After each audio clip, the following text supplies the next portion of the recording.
Villiers. However, both have in fact shifted out. North Boy, not value.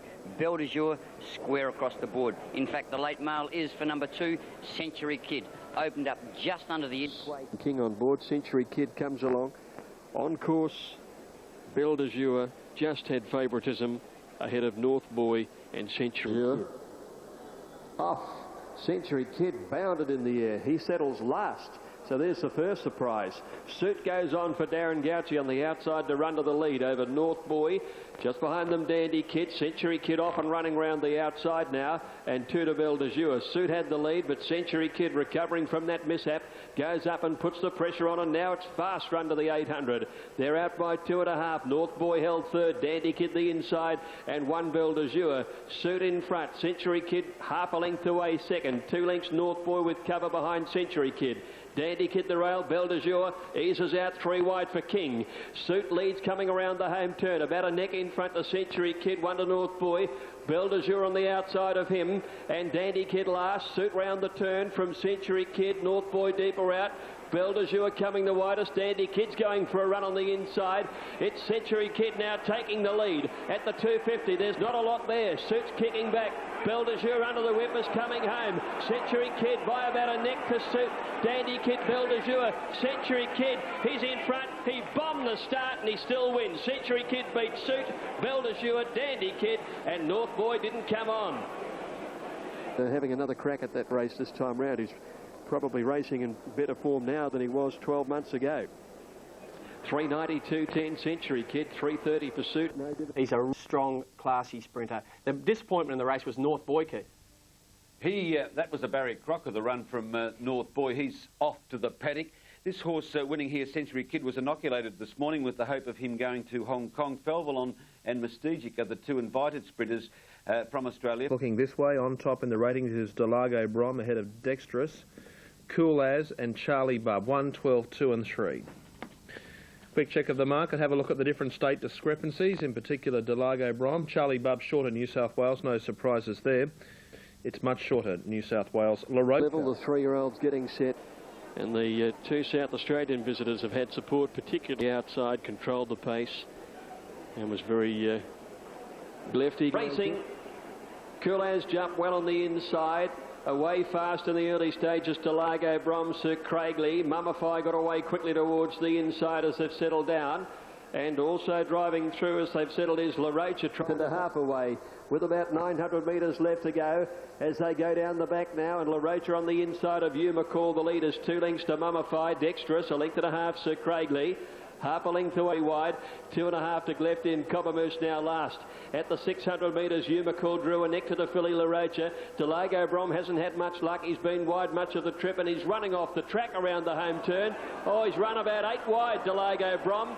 He's thrown his chance away, you'd think. La Rocha kicked Hugh McCall. He's on the outside. Are the 2 leaders from Dexterous. Cool As, Mummify under the whip.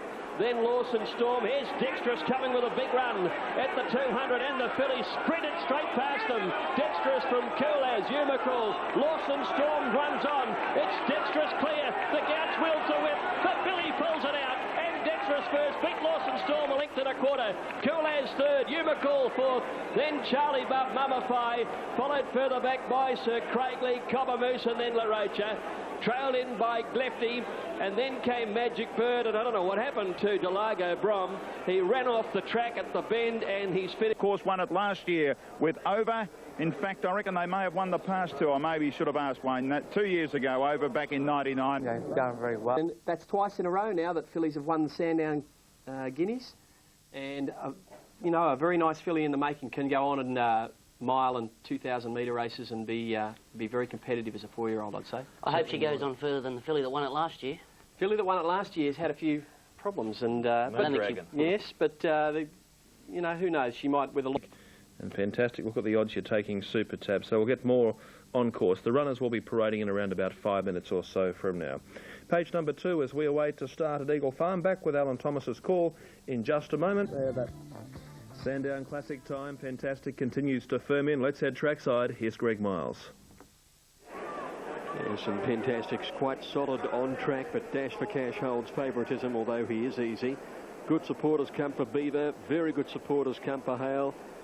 Spirit of West right. Grey Song has the inside. Here's Hale going in. She's been well tried. Southern Crown racing in the Classic. Beaver began a little awkwardly down in the middle. Spirit of Westbury out okay. Dash for Cash began well over on the outside in company with Balonic, and Pentastic had jumped well. Prince Hell, Southern Crown and Hale were all the way okay, and Beavers recovered after a slightly awkward beginning to be up with the leading horses. Weasel Will went back, Yammer's last, Grey Song about third last. Down towards the post, not a lot of speed about. Southern Crown had it, Balonic working from the outside gate, and Hill of Grace drives through to the 800 metres last of all. Hill of Grace, the leader, going to the 800 metres. She couldn't have had it easier. A length and a half, Balonic, Southern Crown, Beaver fourth, then Readiness, followed by Pentastic.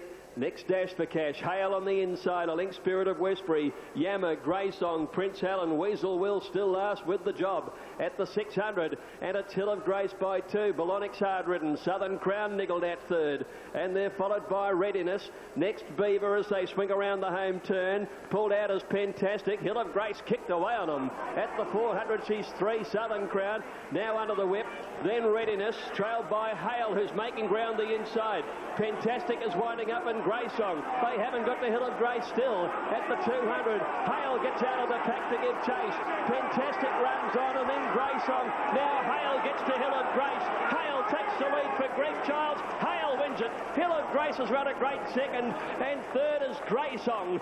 Then came back behind them was Pentastic, Southern Crown, and Spirit of Westbury on the outside, trailed in by Beaver, Weasel Will, Yammer, Readiness, and then Prince Hell, trailed by Dash for Cash, second last, and last is Balonic. Greg Childs aboard another star Kiwi. Hale proving too good. Brendan, a great celebration moment, and Greg Childs went. They were the owners. They were going right off, Brendan. A great celebration moment, and Greg Childs went. A powerful finish. Really good staying effort. Weight for age horse. Probably there was only two of them in it, Dash for Cash and Hale, and well, Hale won it, stood out above the rest. I think the other jockeys did Greg a favour, keeping him in on the inside there, because the inside was the place to be. It was a beautiful ride. He got up on that inside run. Great effort. You have to pay tribute to Hill of Grace. Very good effort to keep running like that, but she was against the fence too, and old Grey Song got home out wide. Now, he's a noted wet tracker. Was there a bit of give in the ground? Up in the west this time of year, as we know, and the Villiers Stakes was the feature race yesterday at Ascot.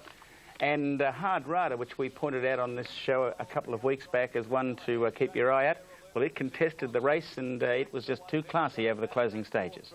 Next on the inside, a neck away, Jugatrice, Hard Rider being heeled forward from Irish Pride, and then two off on the outside, Old Fashion. Old Nick dropped out on the rails, Dark and Dangerous, Finito with the job in front of him, likewise Corporate Bruce, and Exit Lane last. They're homeward bound in the Listia, 350 out the Bolter. Hamesville Lass turned the corner from Fair Alert, going much better than her. Shortly afterwards, Brown gave Fair Alert a dig in the midsection, hit bounded away from them. Down the outside, the three-year-old Hard Rider closing the gap, coming with a brilliant run. Fair Alert stopping. Hard Rider's got him. Hard Rider reached the lead from Fair Alert, then Irish Pride Finito, but Hard Rider races home to score a terrific win. Hard Rider wins the Listia from either the fast-finishing Finito, Irish Pride... Yeah, quite impressive that, Wayne, wasn't it? The Fisher board. Yeah, Jason Whiting rides a lot of winners, does a lot of riding for Lou Luciana too, so... not very many meetings go by where you don't see Jay Whiting ride a few winners. Very good horse, this horse, Hard Rider. Odd time to run a group race, I would have thought. In the big one of the day, our first leg of the day, double to New South Wales, and it is race number 7 in 23 minutes, the Railway Stakes, and there are the Sky ratings: Strategic Image, Irish Pride, Hard Rider and Squilani. 5, 7, 12 and 8, they are the Sky ratings, and number 5 on top, Strategic Image for Damien Oliver, who rode the previous winner. The one in the market there is number 12, which is the early favourite at $5, Hard Rider for the Fish, Whiting. Alrighty, 4.20 for number 12, Hard Rider here. Old Fashioned at 6.60, Irish Pride showing at 7. It's on. Racing, Son of Assac missed it with Turmeric, and Irish Pride hit the ground clearly in front. Squilani also got away very quickly. Coming over is Suspicion from Dark and Dangerous. Storm Shot also having an early shot for the lead. Thanks to Corporate Bruce at the tail of the field. Inside the 900 here in the Railway, the Ruffy Storm Shot leads the way. The South Australian Squilani second, and then Suspicion third. She's a length and a half away outside of Irish Pride pulling.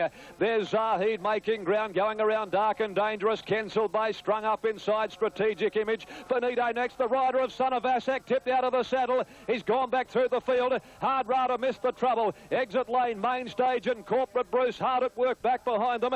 He's inside the riderless Son of Ascot and Turmeric last of all. Homeward bound. Storm Shot straightened up a length and a half on Kensal Bay into the open. Suspicion down the outside from Zahid. Old Fashioned trying to thread his way through the field. Finito starting his run from Hard Rada at the 150. Old Fashioned quickly closing in on Kensal Bay. Old Fashioned poked his head in front from Kensal Bay. Corporate Bruce and Hard Rada are flying. It's Old Fashioned from Hard Rada. Old Fashioned. Old Fashioned has won from Hard Rada and Corporate Bruce. A mighty run. Just behind them, Finito, Turmeric rattling home from Suspicion, Kensal Bay. And then Zahid, Dark and Dangerous and Storm Shot. Followed further back in the field then by Exit Lane, Squalani. The riderless horse, Son of Vassac, Irish Pride, and Strategic Image is one of the last ones home. Winner of the day, the Group 1 Railway, Hard Rudder and Corporate Bruce came together and they tried to challenge Old Fashioned, but they just couldn't get there on the line. The trifecta $282 on the one. Yeah, as all honours with the winner, and the second and third horses both finished it off. The post only had to be a couple more strides and they would have swamped him. Should have won Hard Rada. No doubt in my mind.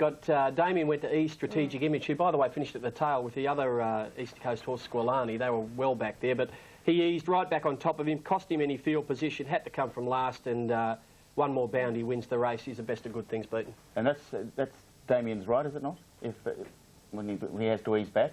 Oh, it's right. Yes, Damien's allowed to ease back. Yeah. I mean, and he eased back onto Young Whiting's lap. Yeah. And that's what caused him to ease back out of the fields. Nothing Damien did. He was just riding his horse the best way he knew how. But it unfortunately inconvenienced Hard Rada, who only got really going the last 100 metres and just flashed home, should have won. And that was Damien Oliver's first day riding back yesterday since winning the Melbourne Cup on Media Puzzle, and he did manage to walk away. Well, go forward and just try and get in somewhere. I have to leave it up to Gavin to a certain extent, but he knows the horse and he knows the track, so probably leave a lot of it up to him. I mean, it surprised me the way he did do it, but he's improved off it, so thank you. He's 2:30. The Doomben Stakes, which is on here in a fortnight's time. Now, Hot Secret's gone in. Clay Shaker. Jump all that well. He jumped about third last. He's rushing forward now. And Clay Shaker off the inside. Bounded out and was the early leader. King Lotto and Federal Agent and Hot Secret going fast with Golden Iron. So Breakfast, he's out about 5 deep around the first corner. Diamond Dane's even wider. Make Mine Magic midfielder. Breakfast 3 deep outside the leader. Hot Secret fourth on the inside of Golden Eye. 2 Diamond Dane. Federal Agent, May Royal Canadian Time. Make Mine Magic, Bale Yabba. Then Alpine Express, Smart Chariot, Wingrove, Amos, Gay, Xantra, Mr. Omega. Clay Shaker led around the turn at the 300. Sir Breakfast 2 lengths away in second spot. He's done plenty of work. Then King Lotto, Diamond Dane, Hot Secret, Make Mine Magic, and Bale Yabba's coming home from Canadian Time. Clay Shaker the leader. Hot Secret, Diamond Dane, Make Mine Magic's trying to get out, and Bale Yabba and Diamond Dane. Smart Chariot's coming late. Bale Yabba beat Smart Chariot.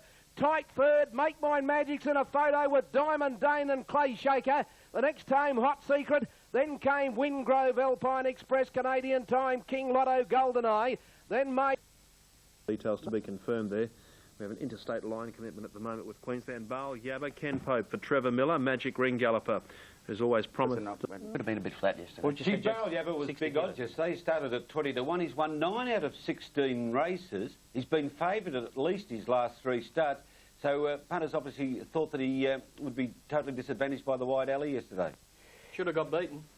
I know that. Should have been, yeah. Smart Chariot was just... Should have, don't count, Rich. Exactly. No, that's it. And I tell you what wasn't a bad run. Rich. Exactly. No, that's it. And I tell you what wasn't a bad run either in the race. Got held up there to Make Mine Magic. Yeah, she didn't race too bad at all. She didn't have a lot of room the last 150, but held her ground okay. Michael? Now, inside of him and copped a check as Exit Lane also got across to the fence and going forward the right money. As they settle into stride, wide out now, making up ground. Blevo in search of the lead, and he cuts across to lead. Suspicion goes around them now to second. The right money third. Hard Rada fourth. The tempo a bit muddling. Tribunal for Bruce.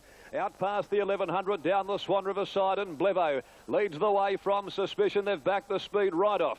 A length and a half, Main Stage quickly dashing around them, not happy with the tempo at all, and he's going to run him to the front. Main Stage goes up now and takes on Blevo, and all of a sudden the speed's gone right on. Blevo's kicked again to regain the lead at the 800, and suddenly the field broke up 2.5 lengths to Suspicion third, a length and a half to Hard Rider back inside of the other 3-year-old, the Right Money, and now the filly Superior Star pressing on a length away. Tribula, Finito's within striking distance. There's Corporate Bruce off around them. On the fence exit lane, Zahid held up, then Turmeric followed by Try Magic in a bunching field, and Zoometric last 400 metres out in the Fruit and Veg Stakes, and Blevo's in front around the turn from Main Stage. The Right Money on the fence, Hard Rider's got through, and Finito's timing his run centimetre perfect with Corporate Bruce. It's Blevo in front, Hard Rider no good thing. Finito, the Right Money coming again. Blevo though responding magnificently at the 100. It's Blevo, he shakes him off for the moment. Finito coming with Corporate Bruce, but Blevo's in front. They dive at him, Blevo. Blevo's won the Fruit and Veg from Finito.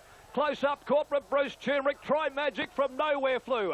Just behind them, Hard Rider, the favourite from the Right Money, and then came Tribula, Suspicion. Next home, Main Stage, then Zoom, Superior Star.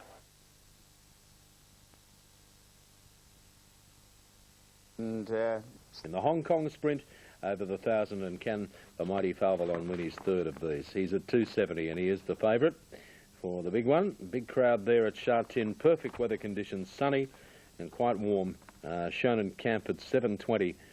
Backing for All Thrills too. It's at $5.90. And then further over, you've got $8 for Mystigic.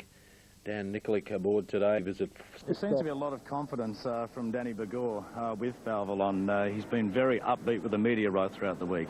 We can only go by what he says on previous years. He's been here and done it twice. The horse put on a kilo of weight on the flight over, and as we've seen with... Racing in the sprint, Believe jumped awkwardly. Texas Glitter not a lot of speed. Agnatha begins fairly well. Out in the middle, Shonen Camp is the best one to begin. Thunder, Firebolt, Mystigic going hard. All Thrills 2 stays close to them.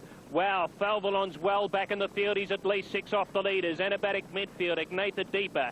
Texas Glitter getting close with Slapshot, Cape of Good Hope. Continent, Believe a long way back. Falvalon is about 4 off the leaders. Mystigic going quickly at the halfway mark. Got a length of Firebolt and Thunder. All Thrills 2. Falvalon starting to drive up the rail. Shonen Camp is under pressure. Anabatic battling. Texas Glitter, the American, starting to wind up down the outside. Mystigic, Firebolt, Falvalon on the inside. All Thrills 2 is coming through again. Falvalon's running hard. All Thrills 2 gets the run and goes to the front. Hong Kong Roar. Falvalon for the Aussies coming through. All Thrills 2, Firebolt and Falvalon. Thunder staying on. All Thrills 2. Hazy wins the international spread. All Thrills 2 from Firebolt and Falvalon third. Thunder in 4. Next in Zipping. Anabatic. Mystigic battled on. Texas Glitter came, but he couldn't finish. Shonen Camp, Cape of Good Hope, Agnatha, Believe. Continent and Slapshot has run in last of all. The favourite has won it. A training triumph for David Hayes. All Thrills 2, winning the international sprint. Falvalon gave them a start at the halfway mark. It looked for a moment as though he might be able to do it. He rallied and got to Firebolt, but then Firebolt drew away from him. And whilst all that was happening, he bet him up heavily from a wide gate. He won well.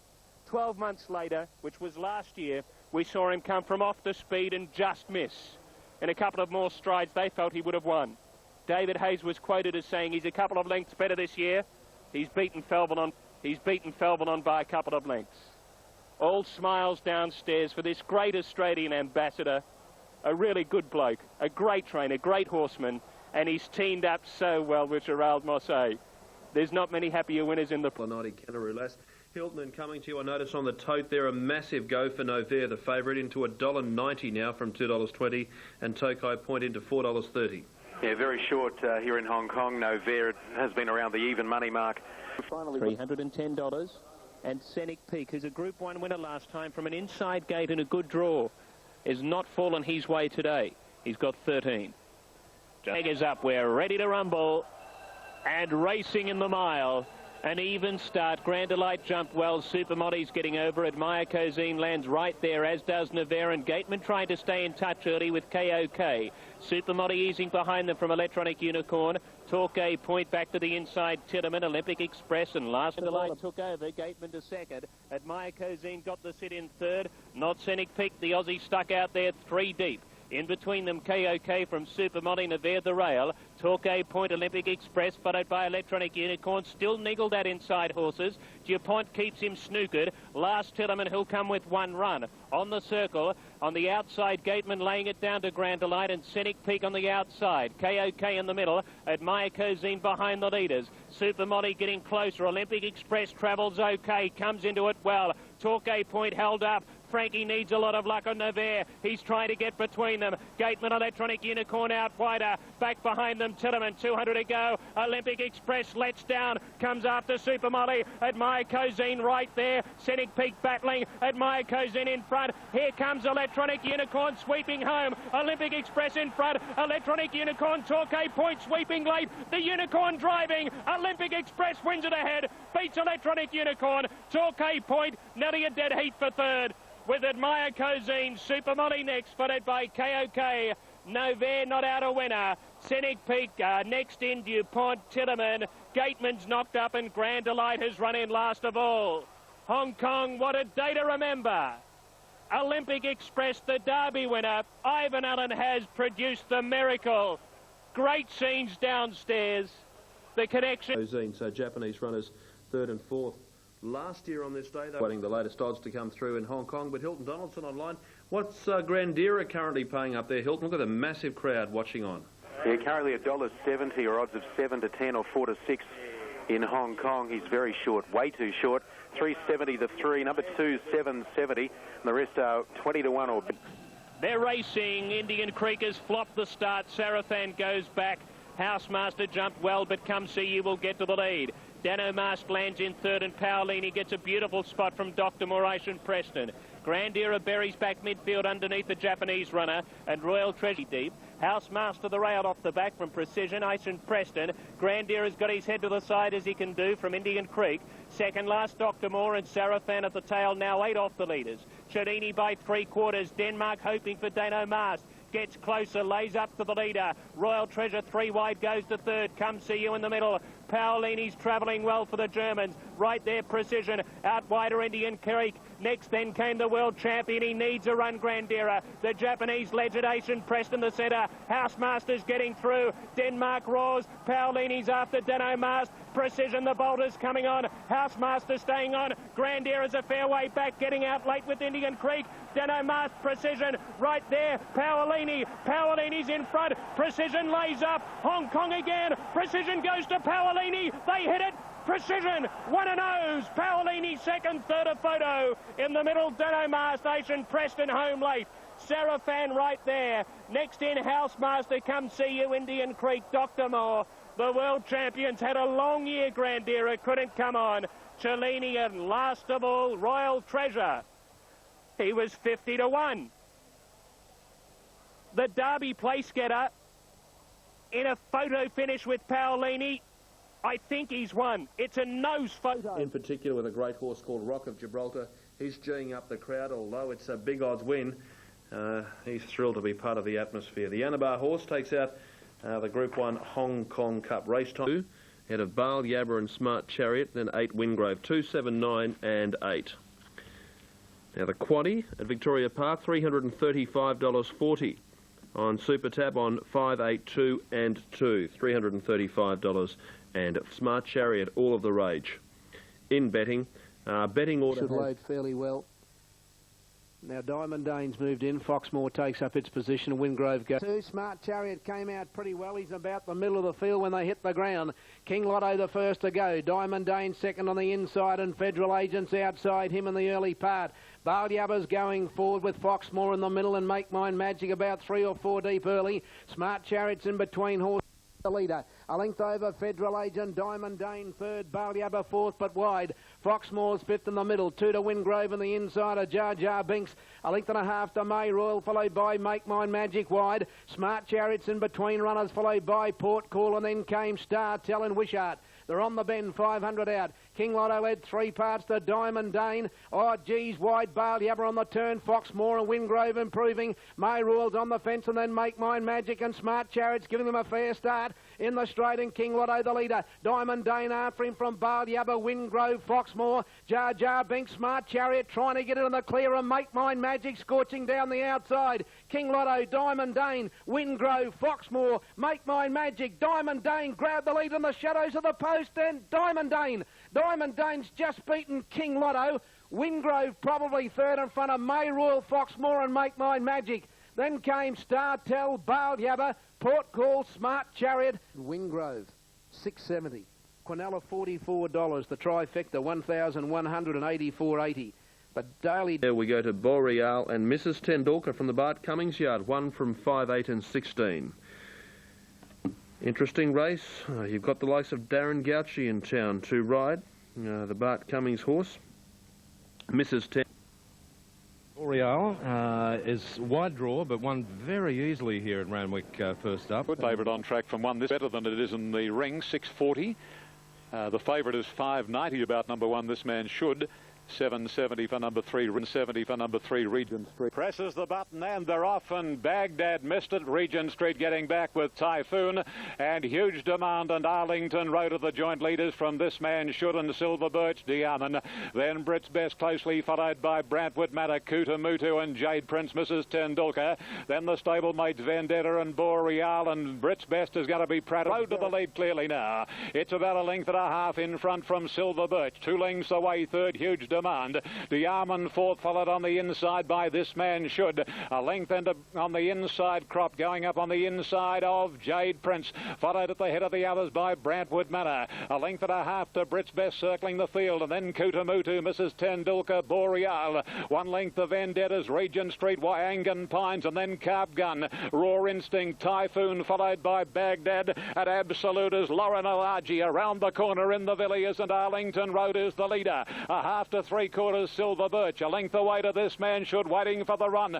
Jade Prince, and then Brantwood Manor, Diamond, and here's Boreal at the distance, and Boreal sprinting like a gazelle. Races to the lead. Beedman and Boreal bound clear. Silver Birch is battling on, but it's Boreal in front. This Man Should late, but Boreal wins the Villiers from This Man Should and Silver Birch. Arlington Road, Baghdad, Diamond, Brantwood Manor, Jade Prince, Crop. Then came Raw Instinct, Kutamutu, Regent Street, followed up by Mrs. Tendulkar, and then came Laurel and Argy. Further away was Wyangan Pines, and then came at the a short half head, 134.89, sectionally 36.41. It was a thriller, the Villiers of 2002.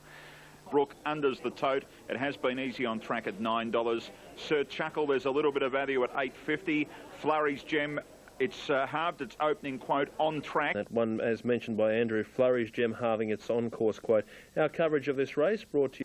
And jumping away well towards the inside was the Expat with Flurry's Gem. Also Maloo and Moona Brook, super impressive. Golden Fawn just allowed to drift back a little bit. They all go to the flat side of the track, and the Expat steering away from the rails settles down in front of Flurry's Gem. Wider out was Sir Chuckle. The widest is King of Prussia up to about 4th. Off to see tucked in behind them from super impressive River Dove. Confederate Kids out wider from Tarkula mid tail of the field. The Expat the leader, running onto the course proper with about 600 to go. The Expat in front, second Sir Chuckle on the outside of Flurry's Gem.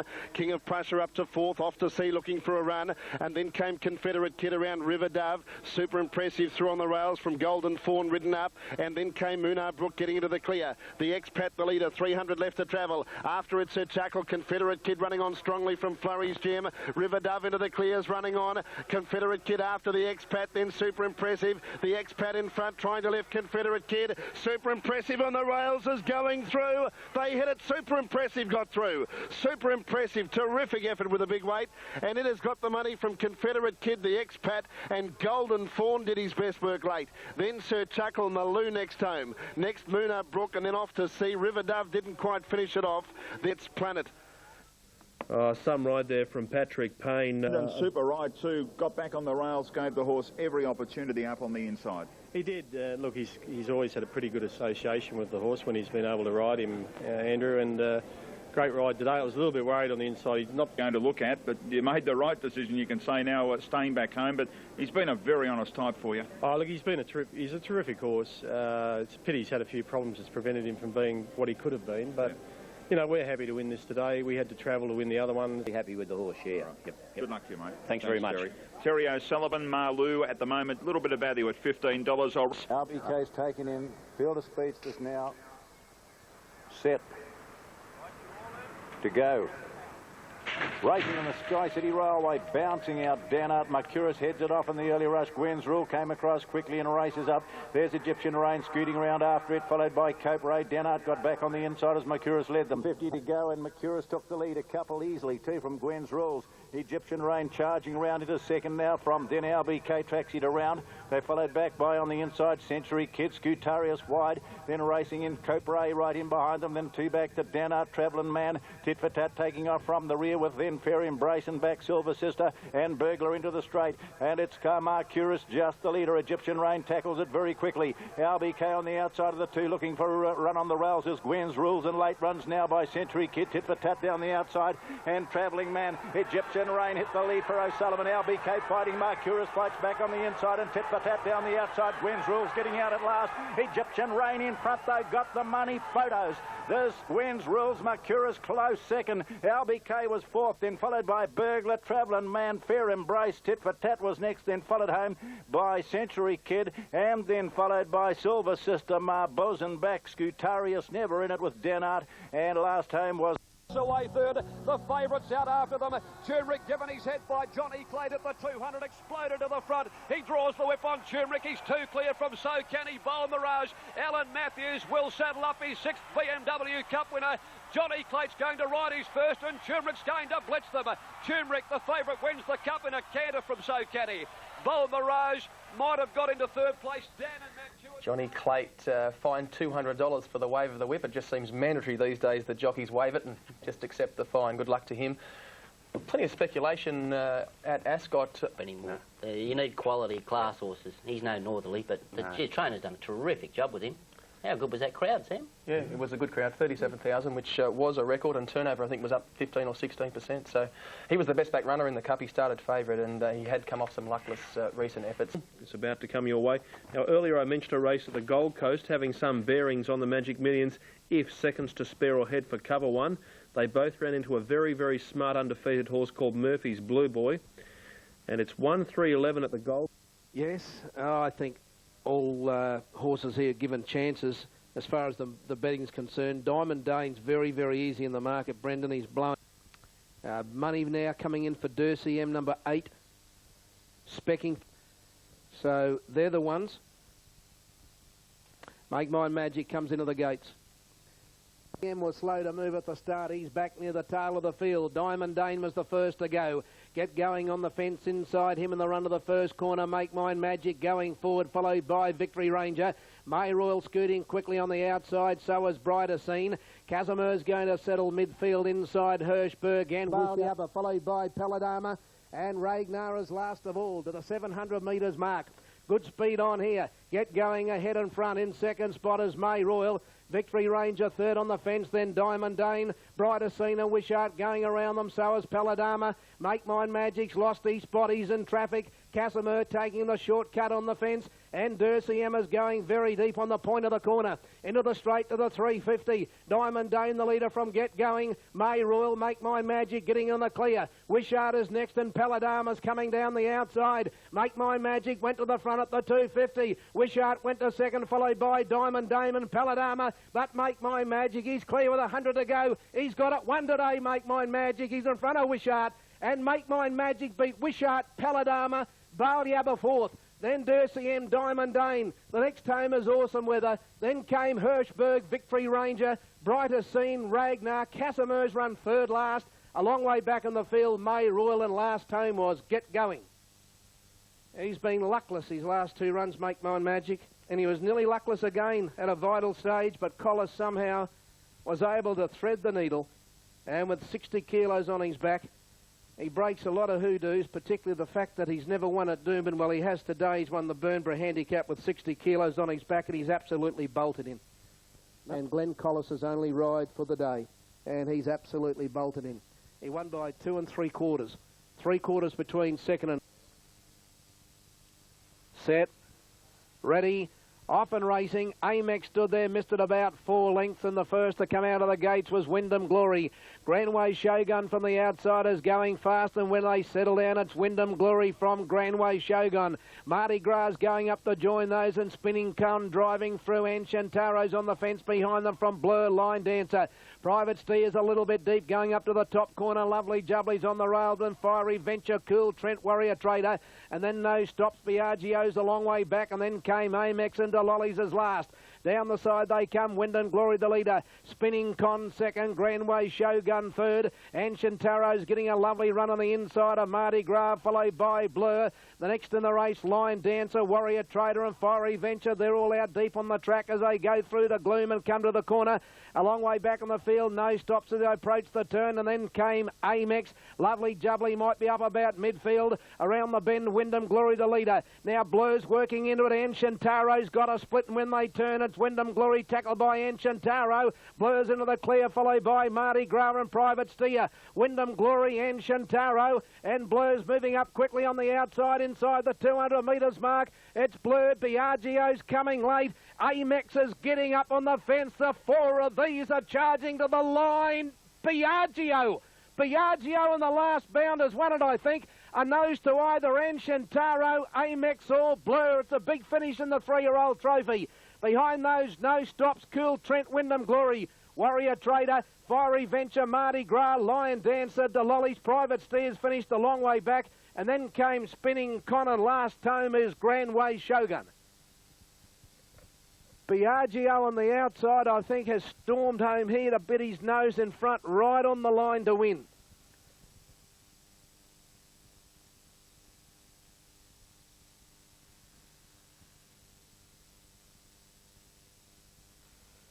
And they're racing. Hasner didn't begin all that well. Came out in the second half of the field. The first to go was Merhoob, and Nibbler began in a big hurry. Regimental Gal's going fast. Now Munson's going to ride Hasner back. She's midfield and about 4 or 5 deep.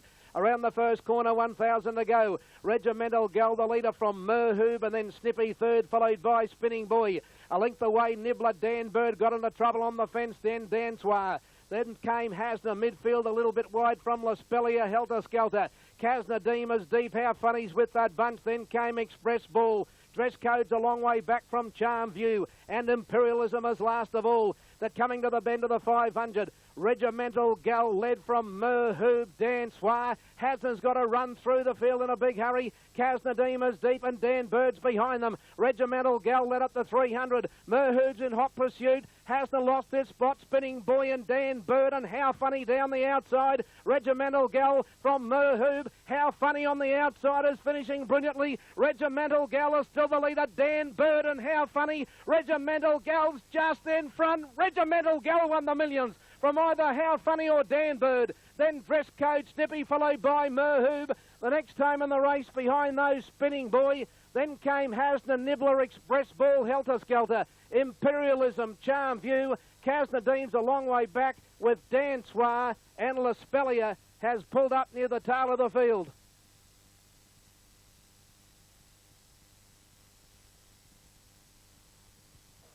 All set here. Good race this. 1,400 the trip. Gates open, and they're off and racing now. Near the inside, Banff Connection was one of the first to come out. Keffel, Diamond Dane began quickly. Centona's going for speed, and when they settle down, it's Diamond Dane leading Keffel, Centona. Lighthouse Road out deep, and Banff Connections travelling up on the 900 metres to go, and Diamond Dane the leader by 1 length. Lighthouse Road second. Centona box seating third on the fence, and Keffel is fourth in the middle. Now Treasure the Queel has gone around them wide, so a Smart Chariot. Then came Banff Connection. Make Mine Magic a touch worse than midfield. McLaren Vale deep, Jar Jar Binks on the rail. And then came May, Royal Casimir and Federal Agent. Diamond Dane leads to the bend, 450 to go. Centona's getting a lovely run up on the fence. Then Lighthouse Road, Treasure the Queel, a Smart Chariot and Keffel. And Make Mine Magic is trying to get to the outside. It's Diamond Dane in front with 300 to go. Centona's in hot pursuit. Smart Chariot's coming. And Make Mine Magic, the grey, is starting to storm home on the outside. At the 100, Smart Chariot hit the front. Make Make Mine Magic's coming at Smart Chariot. It's Smart Chariot, Make Mine Magic. The grey hits the front. Make Mine Magic beats Smart Chariot. Third home in the race, Banff Connection. Fourth, Santona. Then came Jar Jar Binks, followed by McLaren Vale, Diamond Dane. Further back in the field, Keffel.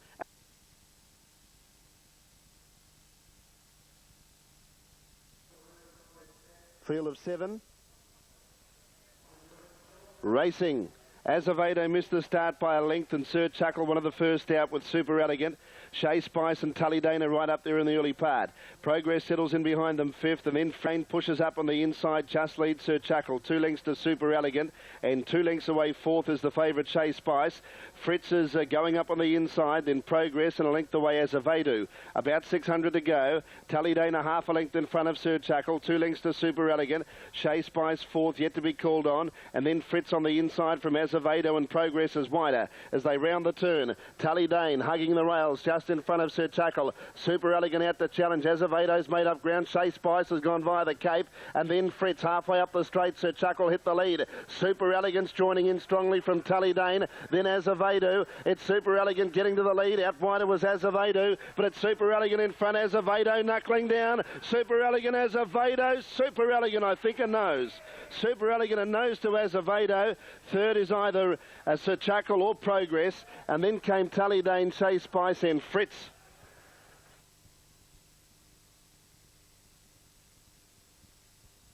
Victoria Park, 914 and 3 first for New South Wales, $14,072.40.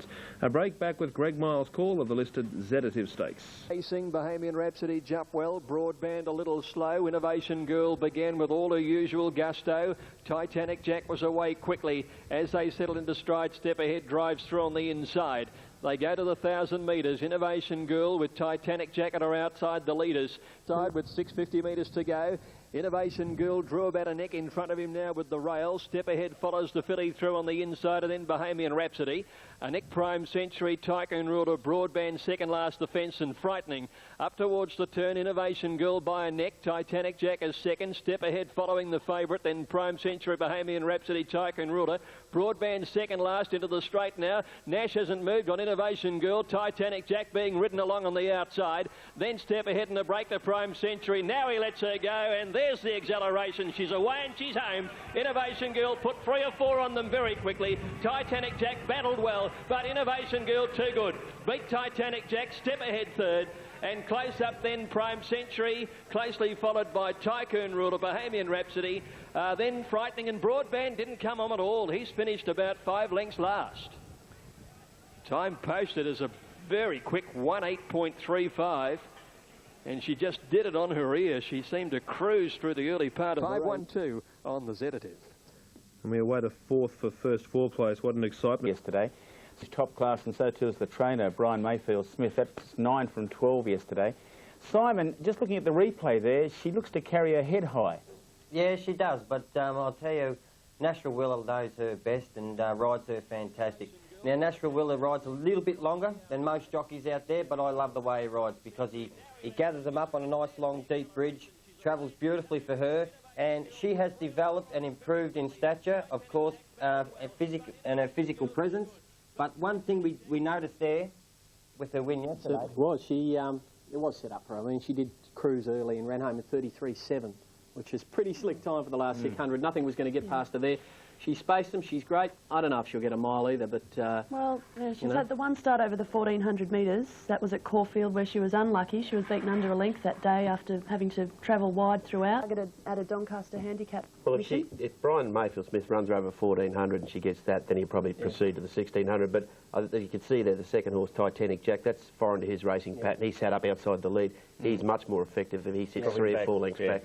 All honours with the winner. It was a super win. I think Brian's got... From the Bill Mitchell yard, In Top Swing and Happy Strike 10 and 11, ahead of 1 and 2 are the Sky ratings. 2 cheapest horses out of the Classic sale included number 7, Sir Marwina. The dearest was Happy Strike at $180,000. Sir Brendan, and the favourite, a $50,000 purchase, Secret Land. She's been very heavily backed on track. She's well into the red with bookmakers now. Still $2. Racing this time, they jumped in a beautiful line. Anti-N out quickly, so was Happy Strike. Secret Land is going very fast, and so too Perfect Movement and Regrade. And not far away, Impala Bullet settling now. And Regrade from Perfect Movement, Secret Land, Impala Bullet hinting, and then out in the Classic. Secret Land sped away from Regrade. Perfect Movement third, then hinting on the inside. About a half length further out, Impala Bullet in top swing. Happy Strike and Canny Opera Mimsical. Anti-N and Interrog, followed by Sir Marwina, O-Sun, and 3 to Mr. Fahrenheit. Secret Land straightens up in the Classic. A length and a half, Regrade, Perfect Movement, hitting the rails. Then Impala Bullet, followed by In Top Swing. But Secret Land, she accelerates past the 200. I'm watching a top flight filly here. Secret Land put 4, 5. In Top Swing and Hinting battling on in second spot, Hinting, but it's a breeze for the favourite. Oh, she trotted in Secret Land from Hinting, and In Top Swing from Canny Opera, Happy Strike, Anti-N and Impala Bullet. Mimsical and Perfect Movement, Regrade, and then Sir Marwina, followed home by Interrog. Good margin to O-Sun, and Mr. Fahrenheit was tailed right off. The Golden Slipper favourite you've just watched, and the Secret Savings Daughter has raced away to collect the cash in this year's 1 and 6. Details, first 4, $330.50. Canny Opera finishing up in 4th position. So all we await now is the Unitab first 4. Well, a couple of people said, you know, oh, she may not run the distance, but she just toyed with the rivals over 1,200. She's a very impressive filly, and I must say I'm delighted to be training and delighted to be a part owner of her. And I thought, not necessarily bagging the ride, but I just thought Muncie wasted a bit of time there. The first one I met is he sort of eased back to about 3.5 lengths off them and then decided to slip straight to the lead. He did use the horse up a bit, held it together till the 300, but then just exploded away. I think its acceleration from about the 300 to the 150 was fantastic. The efforts of Hinting to run a... is a different thing, but we tried to give her a bit of a head start, so hopefully it works in our favour. She's pretty good first up, one on debut, and then last preparation really close to Innovation Girl. Yeah, that's right. It's the Group 2 Carlyon Stakes. Here's Greg. Equal favourites on course of Purno and Yell. They're both... Azevedo slow to move, missed it a length and a half, and Libidinius flew out with Dan Turner. Yell a length and a half away, and Purno's up there 4th. Dan Turner, who moved up and really put the pressure on. 2 lengths away is Yell on the inside. The Argentinian Galloper Ice Point showing plenty of speed as 4th, the outer. 1.5 to Purno 5th, and she's followed Brief Embrace out wider, and then Azevedo and Spardanza. Dan Turner outside, Libidinius driving her mad in front. 2 lengths away, Yell. Ice Point the outside, and then Brief Embrace. Purno waits on a run from Azevedo and Spardanza to the turn. Libidinius drew a neck in front now to Dan Turner. Ice Point's under pressure. Yell needing a run right behind them and is bolting as they came to the corner. But Libidinius has sprinted hard. Gets 2 in front. Yell gets the run now. Here's Purno with her run down the outside. Libidinius about to be grabbed by Yell. Purno's wider out. Yell hit the lead from Libidinius. Purno can't reach Yell. He's bolting away the 3-year-old. Another one for Hawksey. And it's Yell first by 2 lengths. Libidinius a half head to Purno. Just behind them Azevedo, Spardanza, and then came Brief Embrace. Ice Point showed pace before weakening, and Dan Turner, after showing up, drops out to run last. John Hawkes with Yell. He won this race 3 times in a row with Clang, Flavour and Sports, and he's taken it out again after a beautiful ride in the race by Darren Gouchy. 2 victories for the Gouch tonight. 4 and 3 of the numbers. 4th place went to number 7, Azevedo. He's run very good. He's We'll look at the another Group 1, the Telegraph Stakes, which was scheduled to race early in the week, but had to be postponed until yesterday. This was a big win by the top weight Tit for Tart with 58.5 kilos. Michael Walker aboard. A little bit deep in a special caller as Fair Embrace goes up to Egyptian Rain. Little between them. Tit for Tat's asked for the big effort. He's a length away. Then Fair Embrace, our BK. Highgrove down the outside. Fair Embrace on the inside. Egyptian Rain. And now Tit for Tat is asked to sprint very hard under the top weight. He's coming home strongly. Tit for Tat's levelled up. Tit for Tat has got the lead. He'll win. The top weight has done it. Tit for Tat from Egyptian Rain. Fair Embrace. Yes, and young Michael Walker there, very happy young jockey is Michael Walker, very competent too, and that was a big win. Yeah, he's a good horse, Tit for Tat, over there. I don't know if I don't think he's ever come to Australia. Would like to see him over here. New Zealand sprinters find it a lot tougher here than they do at home, but this horse with 58 kilos He's obviously a very talented horse. This morning's update is that Tit for Tat will race in the Lion Brown in 2 weeks' time. If he wins that, he will go to Sydney in the autumn. You'll see him there then if he wins. To go. Racing. Murphy's Blue Boy began reasonably and then musters his usual pace to try and lead. Neo began fast. Pinchbeck drives through on the inside, going very quickly indeed. As they settle down, Murphy's Blue Boy has the pace to lead though. Pinchbeck second, Neo third, Royal Flight a length away fourth. They're followed by Rate of Knots, and back behind them then Prince Firebolt from Eddie, his outside, and then Ra Sun about 8 from the leader towards the turn. They're being followed by Piatna, who's well back on the corner, being followed by Fangio and Frida Hammerbeam. Murphy's Blue Boy by 2 lengths. Let's see how he comes round the corner. He came around the bend about 2.5 in front and did it beautifully ahead of Neo, and then Pinchbeck on the inside, followed by Fromenti making ground, and next is Ra Sun, but Murphy's Blue Boy with 150 to go, shot 4 clear from Neo, and then Fromenti, and the rest are battling. It's all Murphy's Blue Boy. The Queenslander is a flyer. Murphy's Blue Boy, hard held, won it by 6 lengths. Second might be Neo, although Ra Sun is close up there with Fromenti, and Royal Flight ran a good race. Next, Fangio, Hammerbeam, Pinchbeck, and back behind those horses, Piatna, trailed by Prince Firebolt and Rate of Knots last of all. Well, can he go? 4 Murphy's Blue Boy maintains an unbeaten record, and that's probably his most impressive of all victories against the toughest class he's been thrown in against, and he has made them look second rate. He's won ease down. He's run 57.03.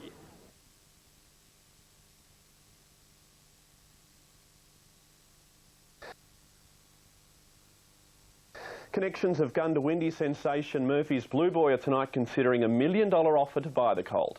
A Victorian bloodstock agent swooping soon after the unbeaten 2-year-old stormed to Blue Diamond favouritism with a breathtaking win at Caulfield. He came to Caulfield in the shadow of the immortal Gunsynd, already dubbed the Gundawindi Bay, after annihilating local opposition at Ipswich and on the Gold Coast. Murphy's Blue Boy endured a 22-hour float trip to see if he measured up in the south. On the turn in the Blue Diamond preview, everyone was believing the hype. But Murphy's Blue Boy with 150 to go, shot 4 clear from Neo, and then from Fromenti, and the rest are battling. It's all Murphy's Blue Boy. The Queenslander is a flyer. Murphy's Blue Boy, hard held, won it by 6 lengths. Yeah, it was outstanding. You know, he just did it so easy. I gave him a couple little clicks when we straightened up, and just sat there and enjoyed the ride for the rest of the way. Aghast bookmakers instantly installed the colt a 5-4 favourite to win next month's Blue Diamond. For trainer, owner and breeder Michael Hicks, it capped a fair weekend, pointing out he'd trained a double at Wandoan in Queensland's southwest on Saturday. Everyone had seen him and Win and that said that he's the makings of a real good horse, and I suppose today he's got another bit of a level to go to, but you'll give him a bit of a bellyache the next few weeks, I think. Hicks almost sold Murphy's Blue Boy to a prominent Melbourne stable a fortnight ago for more than $250,000 before wife Norma intervened. The missus said, I got his brother and you're mad for selling him. That proclamation ensuring Hicks and his colt are the toast of Gundawindi. Back at home in Gundy, the Railway Hotel, I'm sure they're having a couple of cold ones. I'm on the wagon. I just wish I could have one with you. Gerard Waitley, 10 News. Racing at Arena Star began well in the middle of the line. Pinchbeck away next to her is being hard-ridden to go with her, and also away fast Tally Tango at the 800. Tally Tango led Arena Star, Hailey Berry third, and then Gaelic Princess.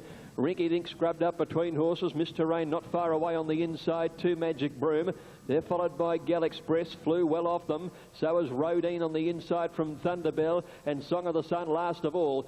It's now as they come to the corner. Tally Tango leading, Arena Star. Hailey Berry coming out 3 wide in the green colours. Gaelic Princess swept wider, and then Mr. Rain getting up on the inside. Tally Tango cornered by 2 lengths now. Hailey Berry, Arena Star can't go on. Gaelic Princess is coming hard. Magic Broom with a late run. Tally Tango in front. Hailey Berry in the middle, and Gaelic Princess. Hailey Berry hit the lead now. Gaelic Princess is after her. Hailey Berry's giving plenty. She holds 3/4 on them, and Hailey Berry beats Gaelic Princess. Rodine, the eye catcher, came from nowhere. Tally Tango 4th, Magic Broom 5th.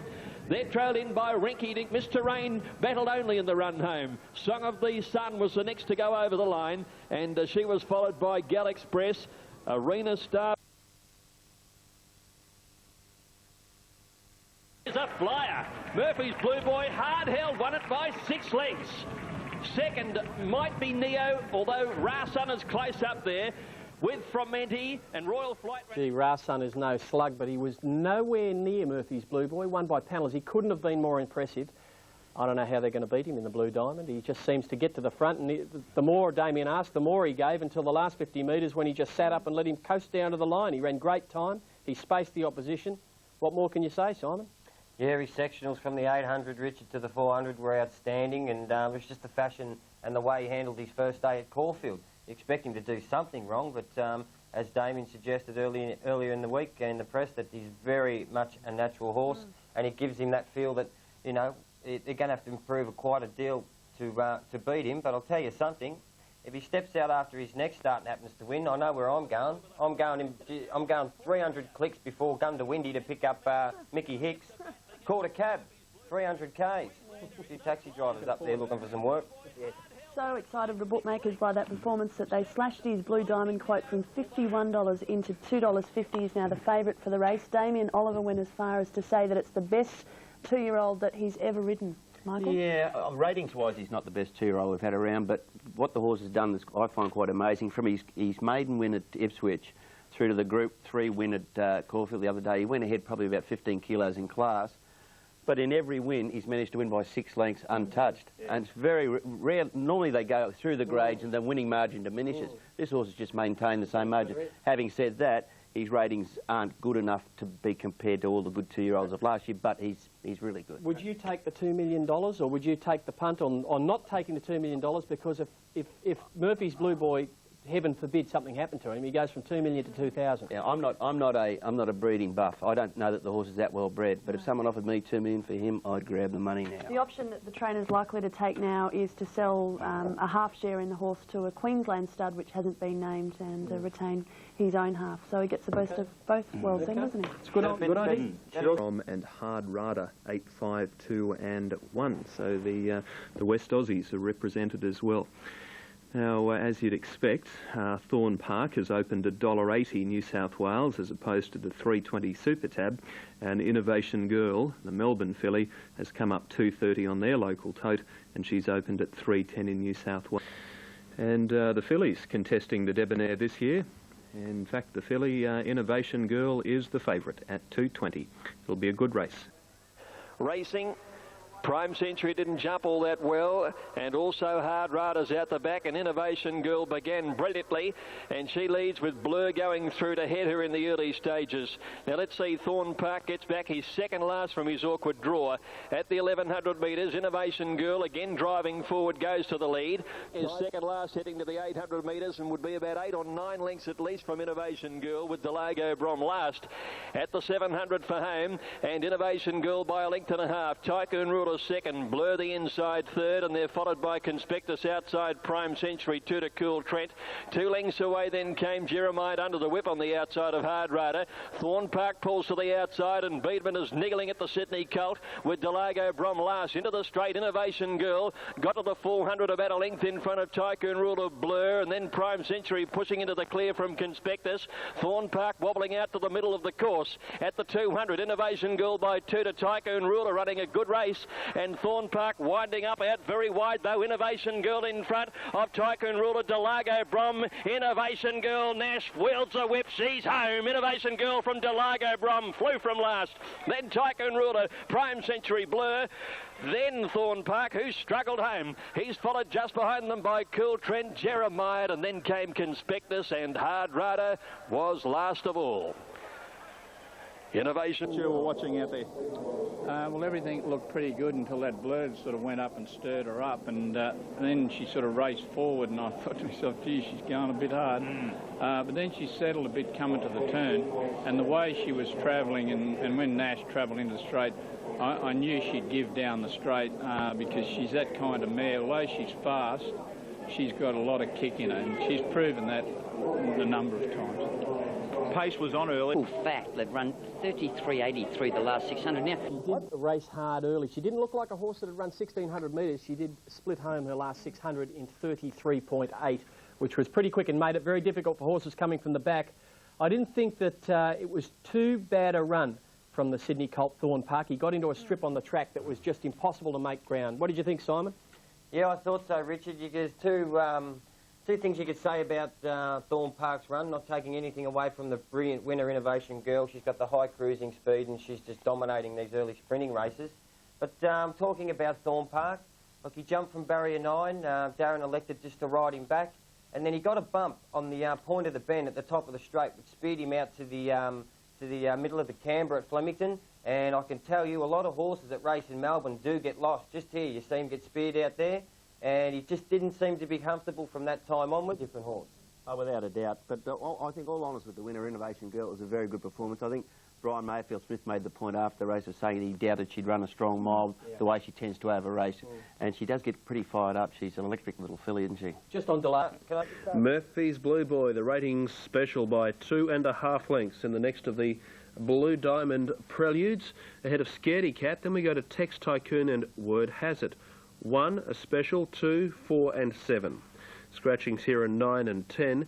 Murphy's Blue Boy has suppressed all betting. As you can see, it's Moneyback, Supertab, New South Wales and Unitab. Word has it as it and the tension builds for this fairy tale story. Will it continue? We'll find out shortly. Let's return to racing. And he jumped okay, away fast in the early stages, Late Prince and Hammer Beam. And as they settle into stride, Frometti is driving up with differential. Going through the first 200 metres, Murphy's Blue Boy 3 away from the rail. Now goes to the lead. He's in front of differential and Frometti pushing up along the fence, and they're trailed by Tex Tycoon. Then came Late Prince, almost a length away. Then is Scaredy Cat over on the inside.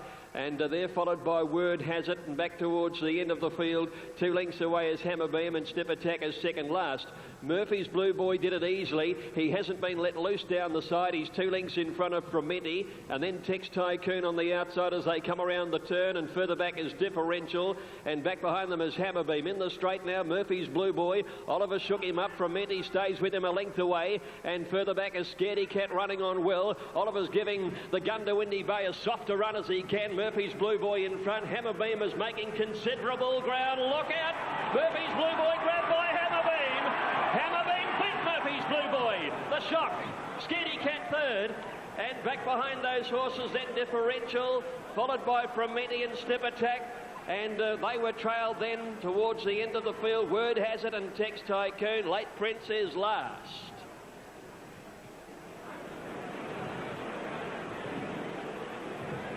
A shock at Caulfield with Murphy's Blue Boy run down by Hammer Beam, who came to the bend 3 lengths last. Hammer Beam swallowing up Murphy's Blue Boy in the last 50 metres to score the upset result. Darren Gard used to running as hard as he can.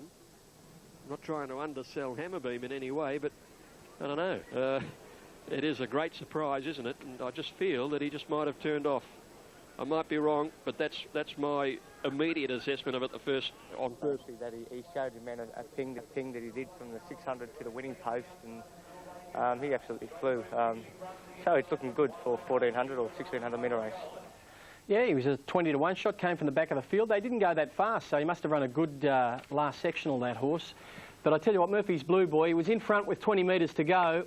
Not sure whether Damien Oliver actually saw Hammer Beam until it was too late, but it would have made no difference to the result. Hammer Beam would have still beaten him. If he'd have been up Murphy's Blue Boy here with 100 metres to go, he still would have been beaten.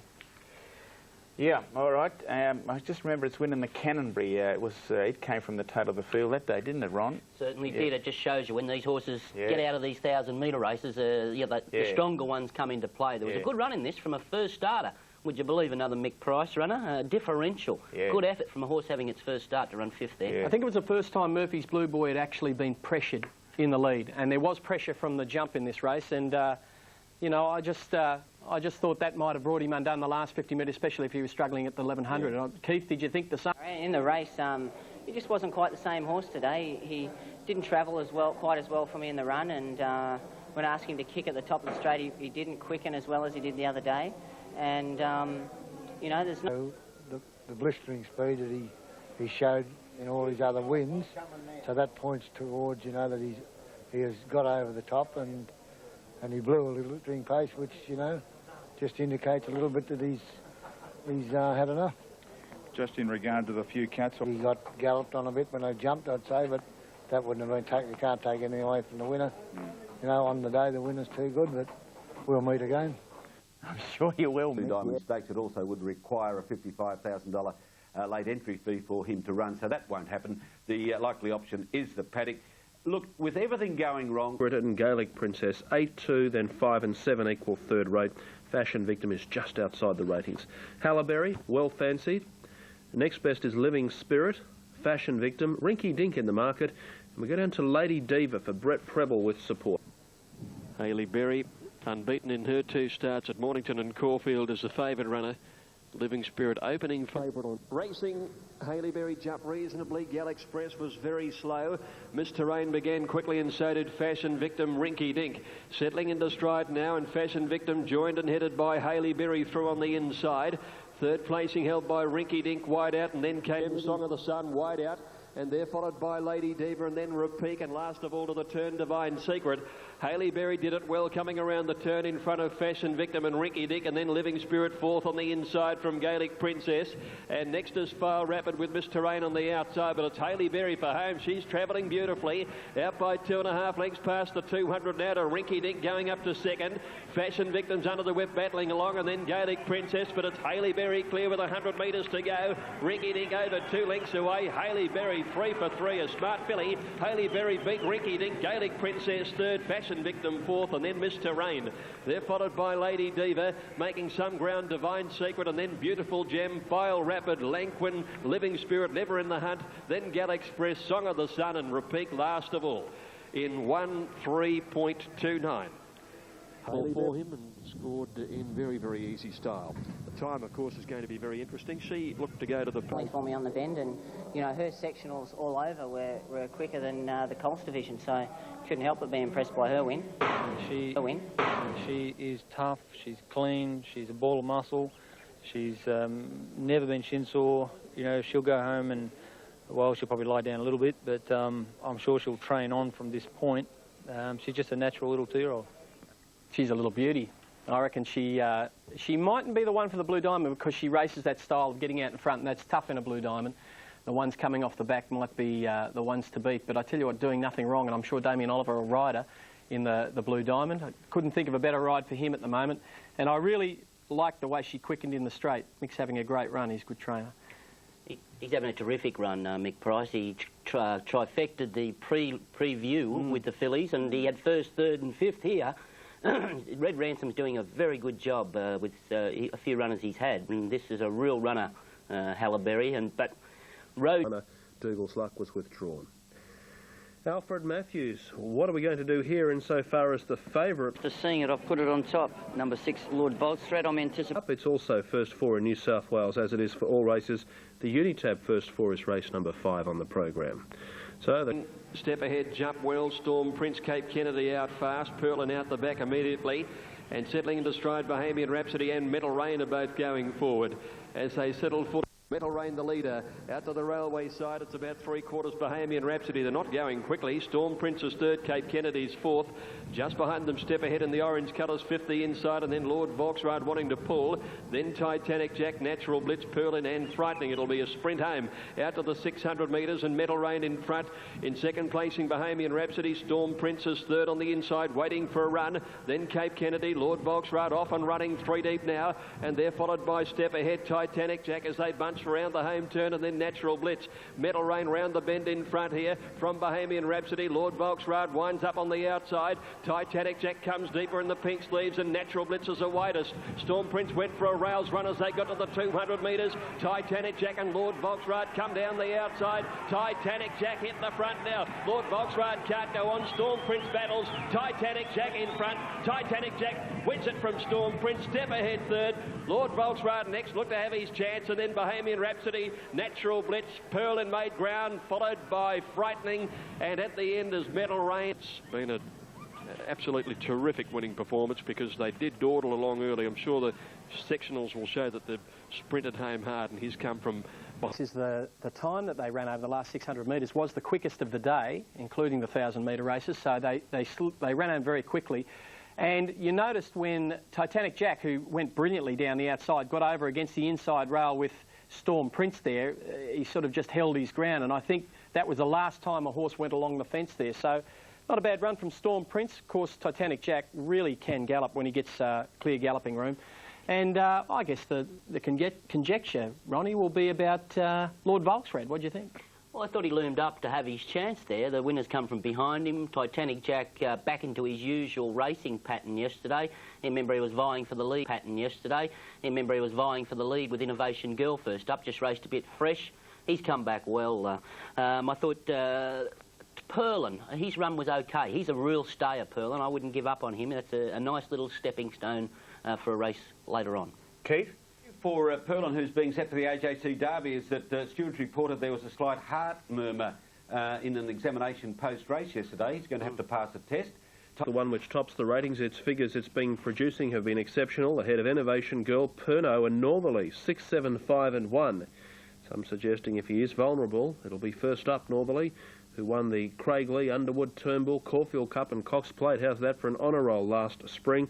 He's towed elect behind Innovation Girl, who's the top pick. The favourite, Yell, these cerise colours, the second pick, Northerly, now supported. Those juicy odds have been knocked off. He's their third favourite, and Fields of Omar. Ready, racing. And soon after the jump, it was Innovation Girl bouncing in front of Perno and away fast as Mr. Murphy in the early stages. And Yell goes up, sits second outside the leader now. Northerly went back to last with Fields of Omar. 1,000 metres to Fields of Omar, and Northerly back 2 lengths away. Out to the railway side, Innovation Girl leading. 3/4 Yell. The 3-year-old's about 4 lengths in front of Mr. Murphy. Perno fourth on the inside, a length to Don Eduardo, and then Fields of Omar and 2 lengths to Northerly. At the 700, Innovation Girl's doing it well within herself, leads by a half length. Yell won't let her get too far away, and they put 4 lengths Mr. Murphy. Over on the inside is Perno, Fields of Omar, and then Don Eduardo dropping out, and Northerly scrubbed up as they come to the quarter. And it's Innovation Girl at the 400, a neck in front of Yell. Mr. Murphy closing, Perno handy, and then Fields of Omar and Northerly. Innovation Girl in front, Yell throws down the gauntlet now. Perno in the clear from Mr. Murphy, Fields of Omar and wider out Northerly. Yell moved up at the 200 metres. Basta pulled the whip on Innovation Girl. The 3-year-olds are clear from Fields of Omar. Yell got his head in front. Fields of Omar storming. Yell in front. Fields of Omar coming, but Yell by a half length to either Fields of Omar or Innovation Girl, who battled well. Northerly flew home for 4th, Perno 5th. And then came Mr. Murphy and last Don Eduardo. Yell has taken out the CF4. Of my eye whether there was enough in it for Greg Charles to consider an objection. It did happen pretty late in the race. So Yell 520, 250, Fields of Omar 250, and no dividend Innovation Girl, Quinella 910. You always know you're on a winning chance when Darren's sitting quietly like he was. Was that the plan going in, just to sit as close, just to niggle away at Innovation Girl? Yeah, well, you know, the other day she never had any pressure. It was going to be a different type of race today. And gee whiz, you know, like she ran enormous. She's only a 3-year-old filly, and but you know, this was a race we came for, so it was good. All right, we're about to welcome Yell back in. What's your... Tell you what, it is a 3-year-olds race, and I think you saw in the last 50 metres the weight difference between the 3-year-olds and the older horses was the difference, because the 2 horses chasing, Fields of Omar and Northerly, they're better horses, but those 3-year-olds had the weight pull. You agree with that, Ronnie? Oh, no doubt about it. That was a great ride by Gauchi. That was the classic stalker. He just put enough pressure on Innovation Girl there, and he's got a tough nut there in Yell, and good effort, good effort. Of course, the runs of Fields of Omar and Northerly steaming home down the outside. Terrific performances yesterday, and they'll of course do battle against each other in 2 weeks' time in the St George Stakes over 1,800 metres, and then of course the Australian Cup's their main battle. That's right. We'll talk to Keith about those circumstances. I'll give you a tip here. I reckon Tony McAvoy hasn't trained a Group 1 winner yet. He's still hunting for his first, from memory. Fields of Omar will be his first Group 1 winner. He's a really good racehorse, and you know how good Northerly is. He'll win another Group 1 too, but I really think he's lifted again this autumn. So do I. Now, Don... Well enough to say he's up to the grade. He came here and worked earlier in the week. Any reports on that particular gallop? No, they just wanted to basically give him a look at the straight. He hadn't sort of been down the straight before, but a bit hard to get a real good guy because I don't think there was that much in the trial. But he did everything right, and he's a pretty foolproof sort of horse at the best of times. And that's pretty critical down the straight. Further ring through from Flemington is that Spinning Hill is the one that they're coming for late. Number 4, she has been supported. She won this race last year, ridden by Stephen Arnold. Other winners in recent years have been Sports, ridden by Darren Gauci, Testarossa, General Nadeem, Mahogany, and if you go back to the early part of the 90s, Scalacci won it twice. On one occasion, he came down the straight in 55.9 for the 1,000. He was a real flyer, Scalacci. Let's hand you over to Greg Miles for the 2003 running of the Lightning.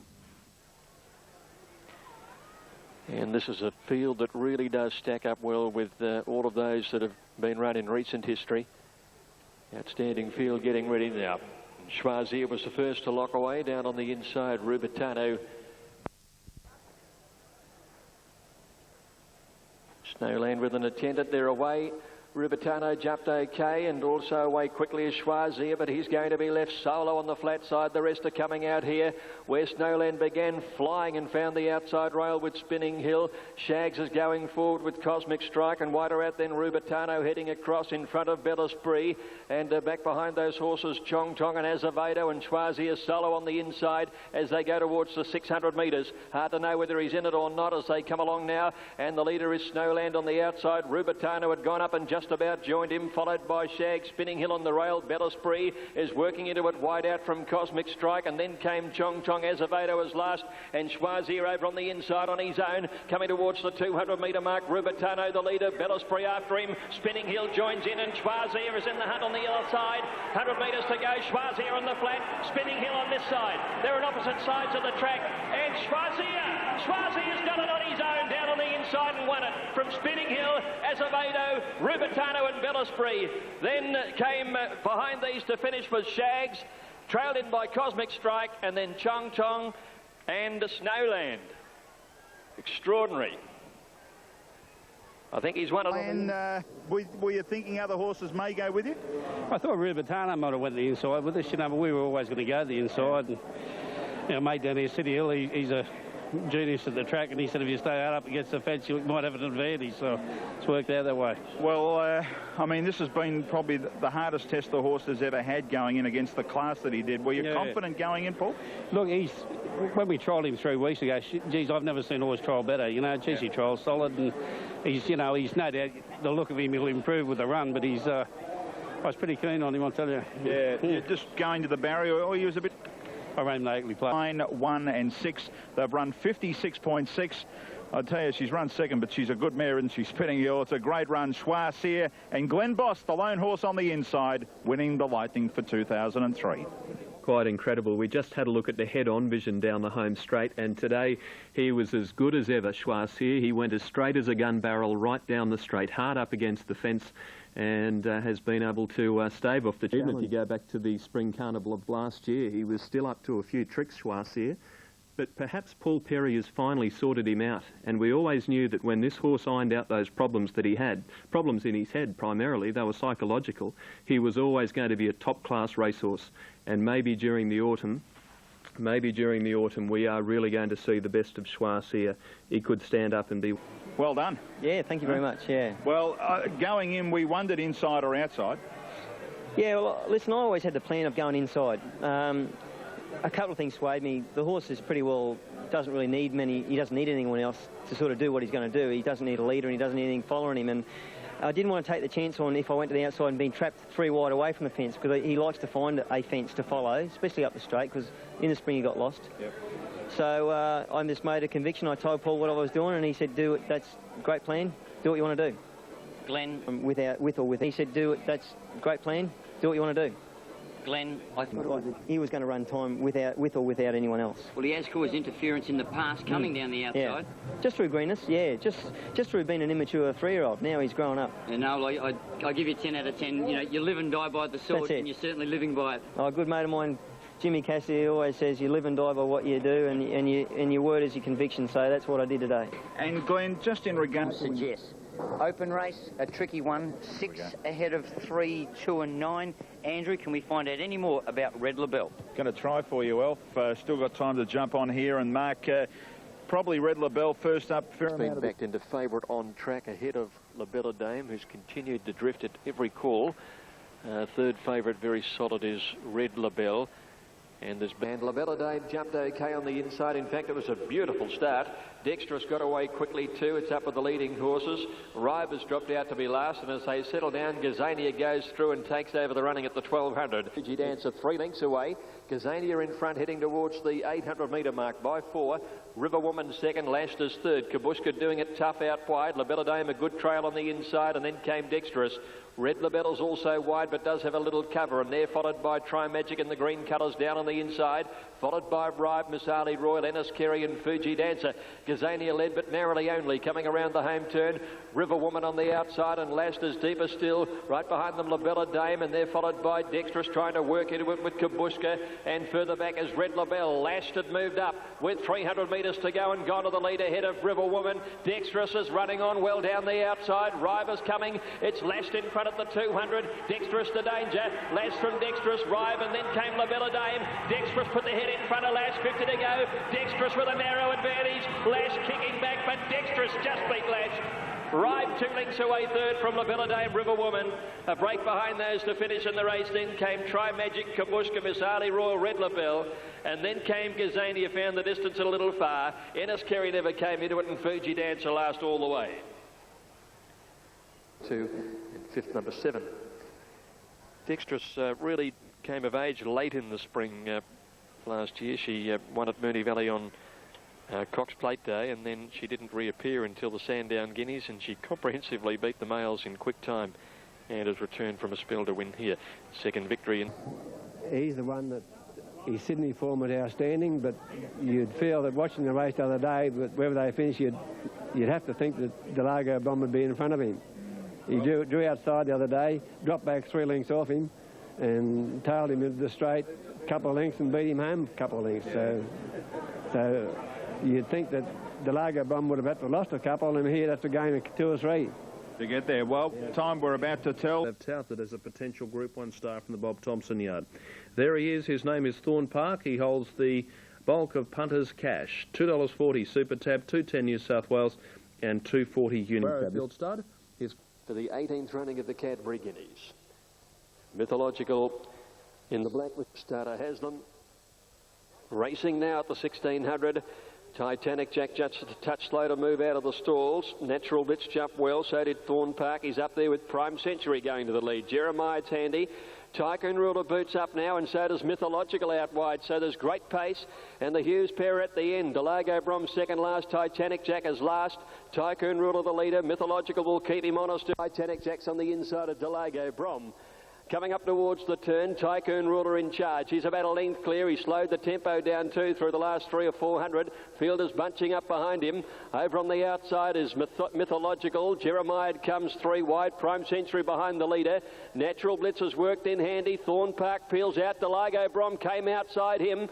And Oliver's going for a run on the inside on Titanic Jack. Tycoon Ruler at the 350 in front of Prime Century. Thorne Park is wider out. Delago Brom's very wide. And next Natural Blitz at the 200 metres. They haven't got to Tycoon Ruler yet. He's about a length and a half in front. Delago Brom out wide, chasing hard. Thorne Park in the middle, but it's Delago Brom getting up to Tycoon Ruler, and Delago Brom beats Tycoon Ruler 3/4. Thorne Park might have held third to Natural Blitz, Jeremiah, and next to finish was Mythological out wide with at the end of the field Titanic Jack in company with Prime Century. He's come from at the back. Yeah, but I told you I'd be happy with the pace on before the race. Yeah. And you gave Thorne Park a bit of a start and were happy enough to reel him in? Well, I thought that would happen before the race. Like I told you, that the other day we'd give him 3 lengths start out the barrier and a couple of lengths start in the straight and beat him home a couple of lengths. So he'd have had to make an awful big improvement to beat us home. Now, you won this race before? No, I haven't. No. You had a runner in it, though? I had a runner for the same owner and jockey in '96, Alpha son, and he had no luck today, Flying Spur one. Yeah, so anyhow. What sort of a future has Delago Brom got now? Oh, I've always thought Delago Brom was a very good horse, so I'd say he's got a great future. Yeah, where are you aiming? What races have you got him? Rattled home under Patrick Payne. I thought Tycoon Ruler did a fantastic job, leading virtually all of the way. He just got coloured in the last 50 metres. And, well, Thorne Park third had every chance for mine, and Natural Blitz, I thought, was the unlucky runner of the race. He's there in the lime green trying to get out from behind Prime Century, and is being jammed up there, I think, between one of the Hawks runners there. He gets out and runs home brilliantly. Simon, what did you make of that? I thought Natural Blitz might have troubled the winner if he'd have got a clear run. Yeah, fair to say, though. You know, he was in an awkward position back there on the fence early stages when they slowed the speed, but full credit to Delago Bromley. He's really going to run the 16 and maybe 2,000 out very strong. Well, that's the thing he had in his favour yesterday. Of course, Thorne Park didn't get the ground. He may one day, but at the moment he just does look like a sprinter. But I've got a real suspect opinion of this race being a Group 1 race. There's the collective runners in this race had competed in 10 Group 1 or Group 2 races up until yesterday for 3 minor placings. And recent results in this race, despite Zabeel and Mahogany and Flying Spur and that calibre winning it earlier, it's lost its gloss, and I don't think it deserves to be a Group 1. I spoke with Bob Thompson this morning about... And I don't know, maybe it's the time of the year. It comes up very, very early in the autumn. It's very hard to get good horses who are heading through to the Sydney autumn up to their peak at that time, so maybe that's got something to do with it. But I do appreciate it is a race that's struggling to get quality. And Shadow, we've got it. Been easy, Matter of Honour, near enough the market, about $3.50. Alp's mentioning Filatimo here. It's rock solid at about that $9 quote, Brendan. So that's the go. Race 8 due here, the Chester Manifold in 2 minutes.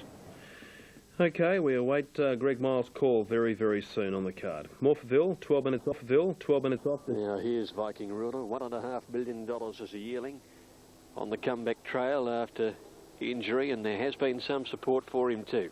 Racing, and Walk On Air slow, settles towards the end with the Mission and Spardanza. A Matter of Honour pinged out ahead of Mr Murphy, Pindy Ridge and Filatimo, and Mr Magoo's got up to 5th early. Then came Eustonov, Viking Ruler on his outside with Walk On Air, Chairman's Choice, and then came Viking Ruler deep around Eustonov. 2 to a Mission and Spardanza last of all. Matter of Honour the leader, Filatimo second before the turn. 2 or 3 Pindy Ridge, Mr Murphy. Walk On Air having a tough run, 1 Mr Magoo. Chairman's Choice on the inside of him, and then Viking Ruler followed by Eustonov, a Mission and Spardanza. Matter of Honour led round the home turn ahead of Filatimo, Pindy Ridge, and then Mr Murphy. Wider out Walk On Air, Chairman's Choice making some ground the inside, and then Mr Magoo and Viking Ruler at the 350 though, and Matter of Honour slipped about 2.5 to Pindy Ridge, Filatimo.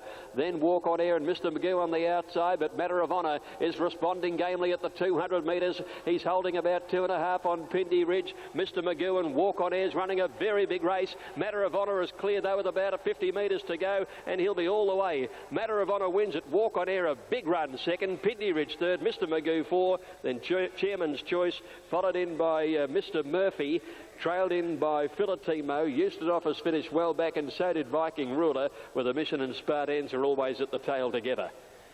And they've run 121.8. The run of the second horse was absolutely outstanding. Walk On Air. Gee, that was a cracking run, because he missed the jump 3 deep the whole way, and he kept on coming, and they've run 121.8 seconds. The record is 120.6, but that is an outstanding run, the second horse. The official for... Well, Matter of Honour's always threatened to be a really good horse. Of course, he's the brother of Might and Power, half-brother of Might and Power. Yeah. And he's got the same action, and he likes to race the same way in front.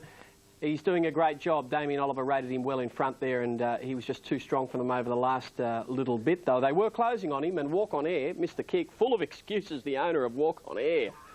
Didn't he do a good job, though? Pricked his ears on the line. I think he's a bit of a thinker, Graham, because, of course, Graham Part owns him. I think he's got a mad head. Yeah. What did you think of it, Simon? Yeah, terrific. He's such a new horse. He's very promising. I think he just races like a stay. I'd like to see the other way around, travelling up. Oh, now you're giving the trainer advice. No. That's lovely, Liz. Well, what's the Good on you, Kingy. Or no, it was 18 months ago probably. He's promising, but I don't think there's anything much to follow out of the race. No. $16. Head to head here, Our Egyptian Rain was a winner of a Group 1 2 runs back. It is prepared in New Zealand by Kenny Ray. I believe it was a long trip over. Just how long and how did she travel? Travelled over beautifully. She's not surprising. She's been a good traveller. It was probably 18 mammoth. The favourite would be Brief Embrace. They're drawn alongside each other. Fair Embrace and Brief Embrace. Empress Waltz comes up. Look at the Kiwi mare come across with dazzling speed. Our Egyptian Rain's going to lead. Fair Embrace Gradual, followed by Dama Denoche, Crest of Gold, and Empress Waltz is up running 6th, about 6 off the lead around Russian Caravan. They're strung out. Then came Brief Embrace, being followed by Bell Ball, Raja Lane, La Supremo, McBeal, Wellback, Skew If, So 2-0, So Discreet, and Upmarket Star. 600 left, Our Egyptian Rain, crossed and led 3/4 on Fair Embrace. 2 lengths away, third, Dama Denoche inside, Gradual from Crest of Gold, Empress Waltz, Brief Embrace, Russian Caravan, Raja Lane, then Bell Ball, the rest headed up by Skew If as they make the corner in the Schweppes, or in the Swettenham Stud Stakes. The pilot is Our Egyptian Rain. She leads by a length and a half, 2. She got away from Fair Embrace at the 200, then Crest of Gold, followed by Empress Waltz, Gradual from a mile back, Russian Caravan and Brief Embrace. It's Our Egyptian Rain, 2 in front. Brief Embrace is charging down the centre. Our Egyptian Rain, the leader. Here's Brief Embrace overhauling her quickly. Our Egyptian Rain held on. Our Egyptian Rain, maybe a half head to Brief Embrace, which came late. Third's a photo between Dama Denoche, Crest of Gold, and Skew If, which made ground. Then Russian Caravan, followed by Raja Lane, Upmarket Star, La Supremo. Further back, Fair Embrace, followed in by McBeal. Then Bell Ball, Gradual, Empress Waltz amongst the tail enders. $37.60. Tab Limited New South Wales will have for you in just a moment. Big field, lots of... She's ridden 7 Group 1 winners, so she certainly knows how to ride. Your thoughts on that one, Dominic? Well, it's a very biased track yesterday. It's a very, very good mare, the winner, but it's a very biased track. Every winner either led or was ready to pounce at the 350. And notwithstanding that, she had to do it at both ends, and it's an admirable performance. Yeah. The runner-up's run was quite good. Brief Embrace, wasn't it? Yeah, Brief Embrace ran second, Dame Denoche ran third, and well, that form was franked later in the day when River Dove won at Flemington. So, you know. Ascot base on the card. Ratings going with Dexterous. With the track being slow, note sometimes your Sky ratings will change. The wet track readings are for slow and heavy. Ratings here are 2 from 1 and 3, the number 5. If you like the 6, Ribe, it's one of the equal 4th picks. Betting information on course, it's clearly Dexterous, which has firmed back in. Second pick, La Bella Dame. And Miss Bel Air's been won at much longer odds over the page, which is big, big overs on the tote. Final course. Here's Greg Miles. Nothing like us getting ready. Lash has been well tried. Certainly richly deserves a win in one of these. Missed the start by about a length. Bring in the autumn. She ran 4th in the 1,000. Lash looked to miss the start by about a length or so. La Bella Dame pinged out with Itsudini and away quickly in the early stages. Try Magic in the green colours, just easing back a bit. Going forward on the outside is Miss Belair as they settle down. Dexterous is back last, and Lash just behind it then is Try Magic. A length further back is over on the rails Itsudini. Dexterous is going forward, Ribe second last, and Lash last of all 8 off the leader. Up towards the 600, and Saddler's Silk by nearly a length, Miss Belair. La Bella Dame over on the inside from Nothing Like It, Try Magic. Itsudini in the white colours on the rails, and there's Dexterous coming with a run but deep, and then Ribe, and Lash is last. Saddler's Silk in front of Miss Belair. Right behind them is La Bella Dame needing a run. She's going to switch to the inside. There's plenty of room coming through there as they've left the rails. Dexterous and Lash come wide into the straight now, and La Bella Dame has bolted away. She put 3 lengths on them in the twinkling of an eye, shot away from them. Dexterous and Lash come down the outside. Ribe with a run. La Bella Dame is well clear with 100 to go. Lash gives chase on the outside. La Bella Dame in front, though. A beautiful ride. La Bella Dame beats Lash by 2. Dexterous third. Ribe fourth, and a long break then. They've come in at long intervals, the rest of them. Miss Belair, Itsudini, Saddler's Silk, trailed by Try Magic and Nothing Like Her. Great ride, great turn of foot. And La Bella Dame gives Dan Nikolic his second Angus Armanasco. He won the inaugural running on Big Jamaica back in 1993. The centre was better, but it proved not to be the case. He just sat behind them, right behind them on La Bella Dame, claimed the leader on the corner here, and just took off. Just don't a lot of the time, and I just think that Patrick Payne on Northerly will take a lot of the gamble out of it, and he'll put him right up there. If Georgie Boy leads, he might sit outside him. He may lead on Northerly. I think I'd prefer to see him lead if he could, because he does race well that way. Let's see what tactics Australasian racing, and he is expected to win today. Obviously, Fields of Omar's his only danger. They've met 5 times. The score is 3-2 in favour of Northerly. The twice that Fields of Omar. And Mr. Casanova out the back with Fields of Omar. Georgie Boy is the first out. Northerly sits second in the early stages, 3/4 away. Mr. Steadily Run, Georgie Boy the leader. Now Northerly just moved up to close that gap. He sits 3/4 away second. 2 lengths Mr. Casanova, Fields of Omar on the rails. Past the 800, Georgie Boy still out by 3/4. Payne happy to let Georgie take him into the race. He sits second on Northerly. 2 lengths Fields of Omar on the inside within 2 of the leader. Mr. Casanova is outside. Georgie Boy at the 600 by a neck. Now Payne just nickels a little bit at the champion. Northerly almost level coming to the turn. Mr. Casanova tried to make a line of 3 and Fields of Omar is last but only 2 lengths off the leader. Georgie Boy just in front of Northerly. Mr. Casanova running a big race and Fields of Omar in the straight now, and on the outside Northerly took a slender lead.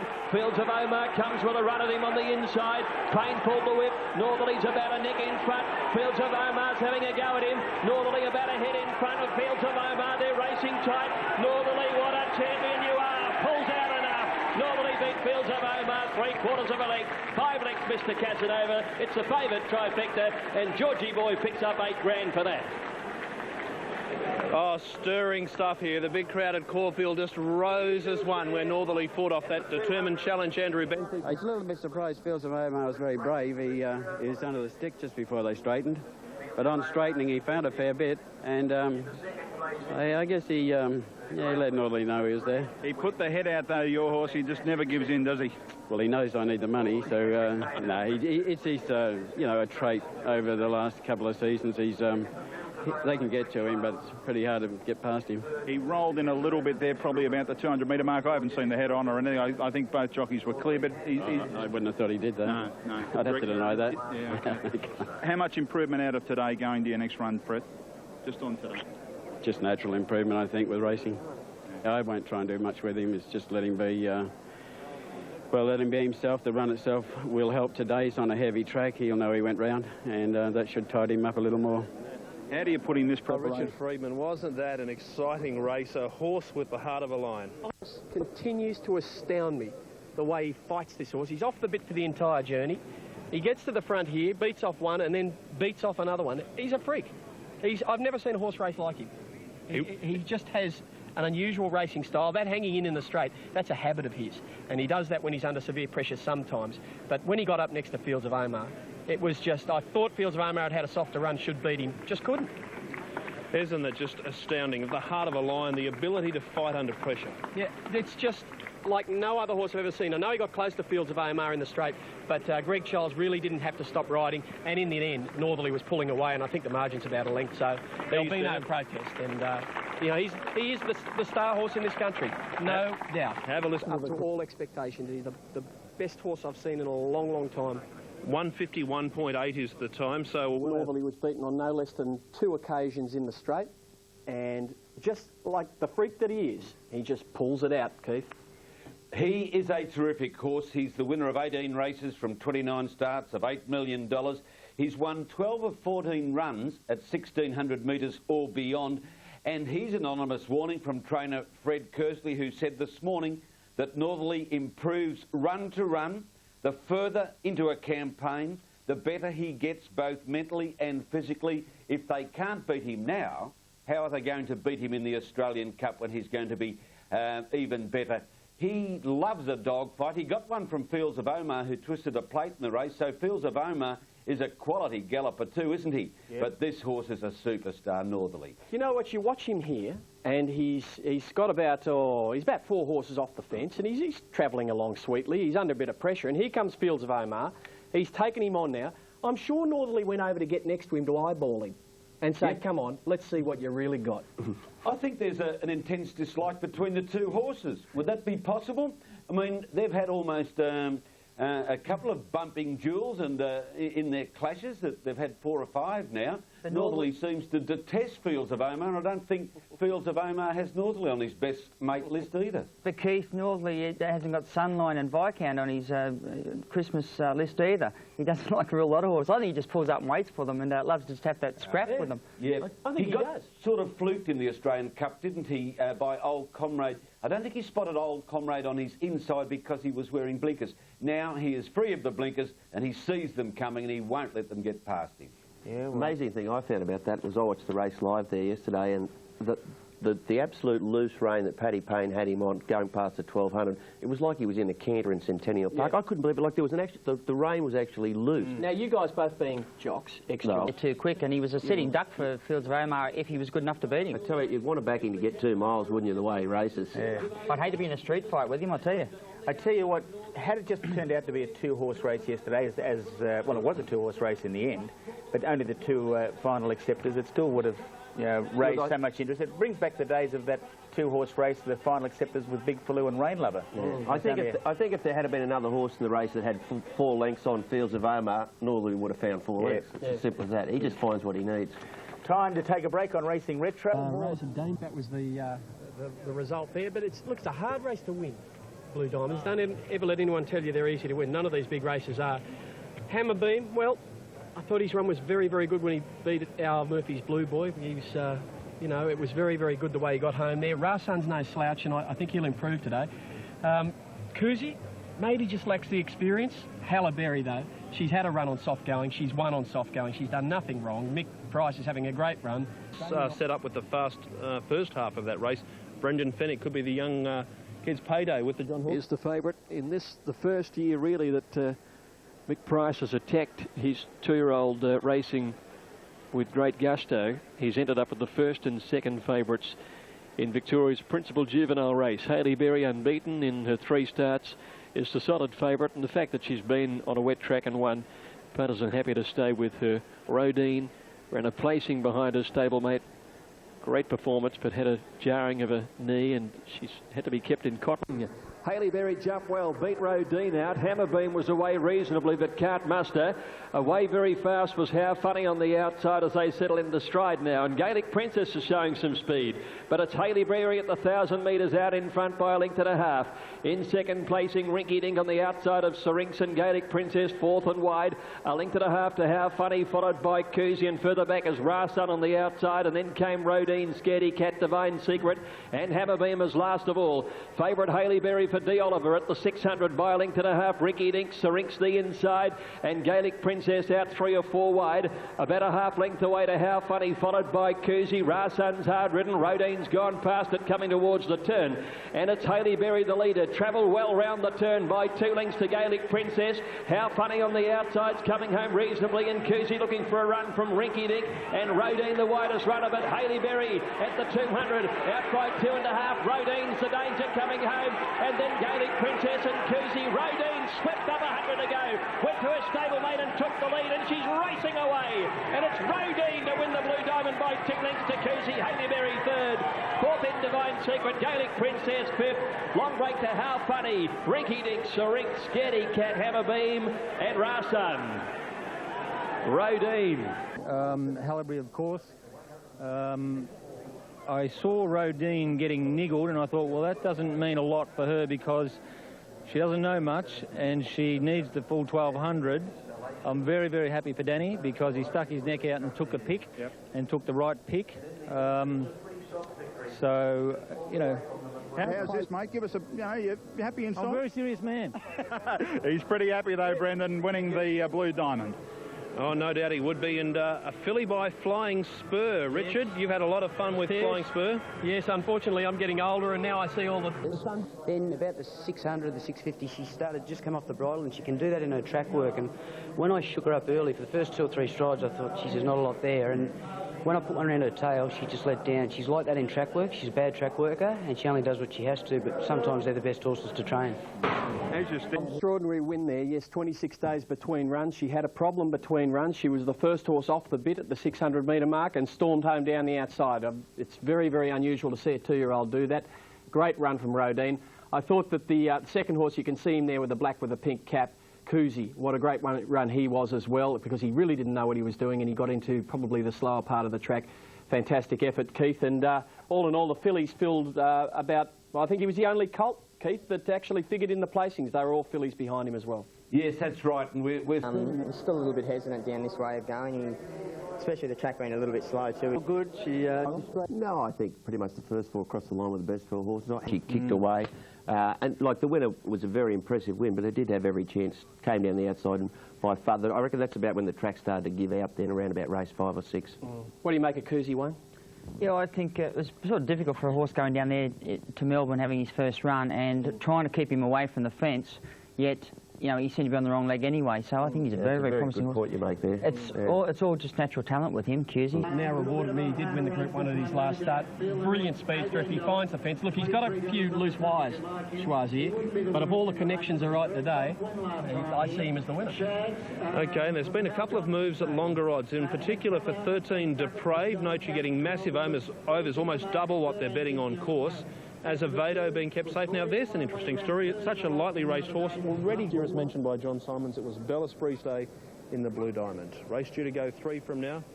Looking down the board for value compared to on-course, super impressive is Big Overs. He looks well, Richard. He really did look well on the coat.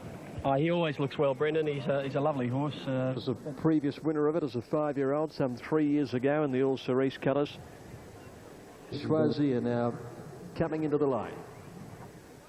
3-year-olds have had a good record in the race. They've won 9 of the past 20 renewals, 7 colts, and so 3 of the top 4 in on-course betting are 3 years of age. Here's All Clear Racing. Bellispree jumped okay on the inside. Away fast to Depraved and Feel the Noise out wide, and National Saint had begun quickly in the early stages. As they settle down, Super Elegant not far off the pace, and River Dove's up there wide out. Settling past the 800, and Depraved fired up, led National Saint and Ocean Bridge in the pink colours. A length away then came River Dove. Cosmic Strike getting up on the inside. Feel the Noise wider from Super Elegant. Bellispree about midfield the rail, and then Shag, Spore, Schwazier well back. North Boy hard ridden. He's passed by Azevedo and 5 lengths to Super Impressive. Up to the turn, Depraved is the leader from National Saint. Ocean Bridge right behind them, Cosmic Strike. Bellispree's going to gamble on the rails. He's coming through there. Schwazier is next, and then Super Elegant in the straight now, and it's Ocean Bridge hitting the lead. Down on the inside, Bellispree's after him. Schwazier runs on.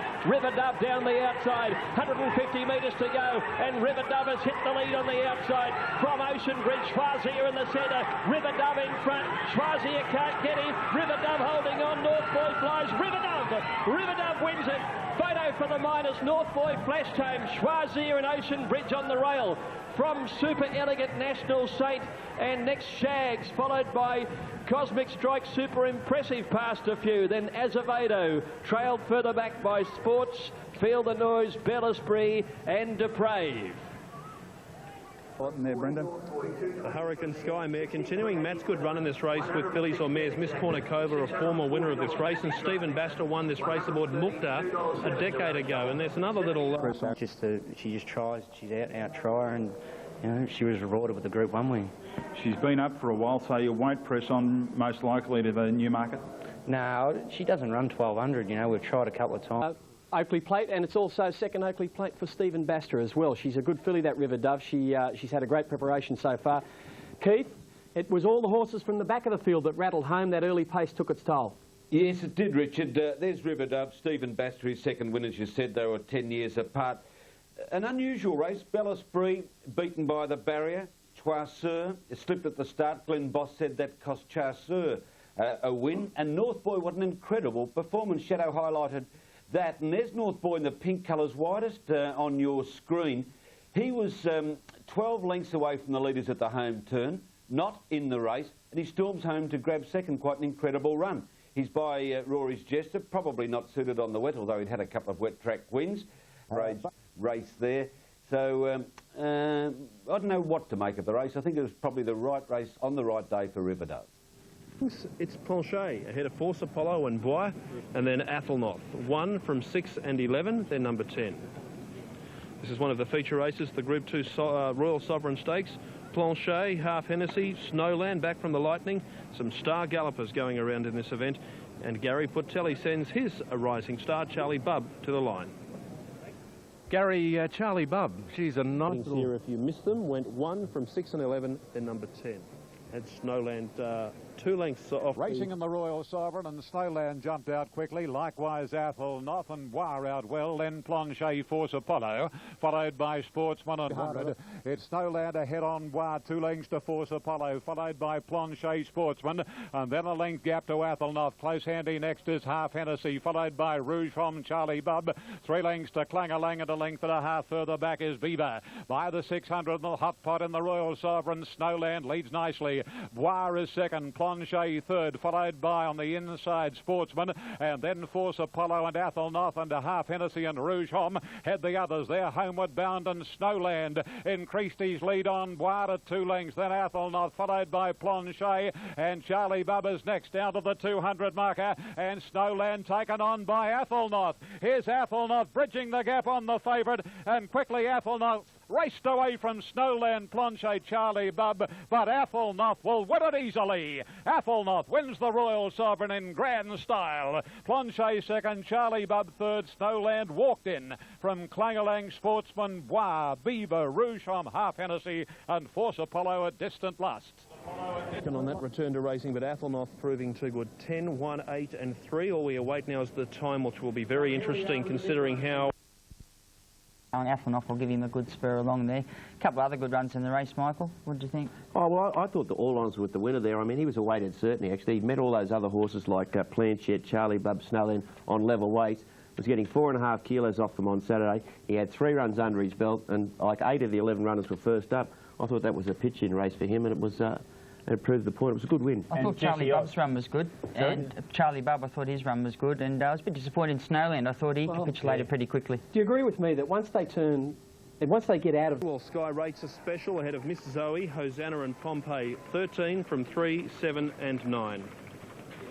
Latest check of betting figures. Let's check those out for you. In the market is Ha Ha, the former slipper winner. Ancient Song, just ahead of it for Brent Stanley. And then Maitland Gold. The check over the page. As we look to the Breeders' Classic, a $70,000 race. Miss Helter Skelter right in the market. Let's look at the runners' parade. Christian just got a blood nose while he was giving the speech.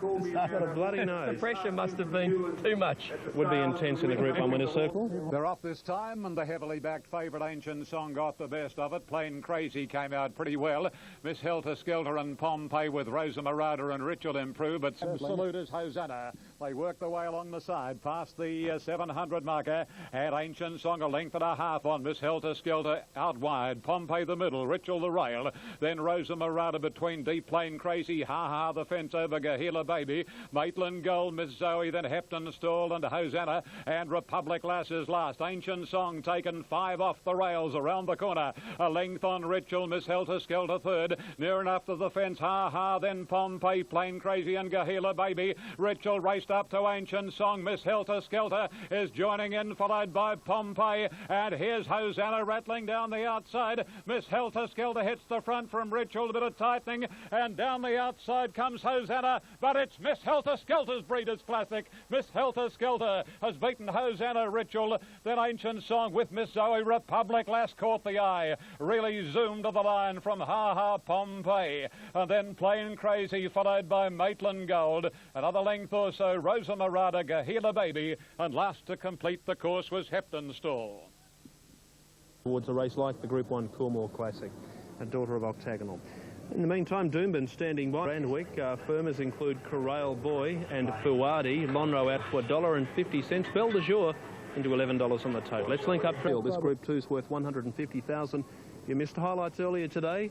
It's dead, so you'll notice a change with some Sky ratings. With the dry track readings, dry, good and fast.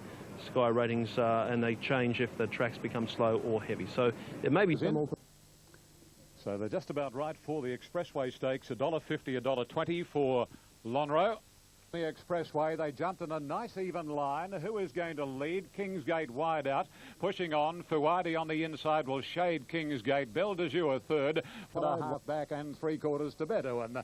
No change in the order, down to the 600 marker they travel, and Fuadi in front. 3/4 of a length on Kingsgate. 2 Corral Boy inside Belle de Jour, and 1 further off El Mirada. Lonro looking for a way out, and Bedouin is last as they round the corner. And entering the straight now, they're all coming a little wide. and Fuadi in front from Kingsgate, Corral Boy. Beatman trying to poke through on Lonro. There's a run for him now. It's a needle-eye gap, but the top liner takes it. And Lonro letting down. Beldejour trying to match Lonro, but not succeeding. They beat off Kingsgate, but Lonro's in full flight, and this is a mighty return. Lonro from Kingsgate. Corral Boy will get third, but welcome back Lonro. Second Beldejour, third Corral Boy, Kingsgate not far away, followed by Bedouin in company with Fuadi and Old El Mirada. Through that gap, Richard Friedman. Tell you what, there was only a struck match between him getting that run and not getting it. Now, I wouldn't have liked to have been Darren Beaton if he hadn't have made it, right? Because he was clearly the best horse in the race. Look, good horses make their own lucky. They do find those gaps and push their way through it. But, gee, I had my heart in my mouth there for just a stride. I think he was just trying to save the horse and just to, you know, try to give him as easy a run as he could there, Michael. Yeah, I was impressed with Darren's ride there because you can, like, he was in behind, the tempo of the race really wasn't that quick, and you can panic a bit and, you know, he just sat cold as a spud on it.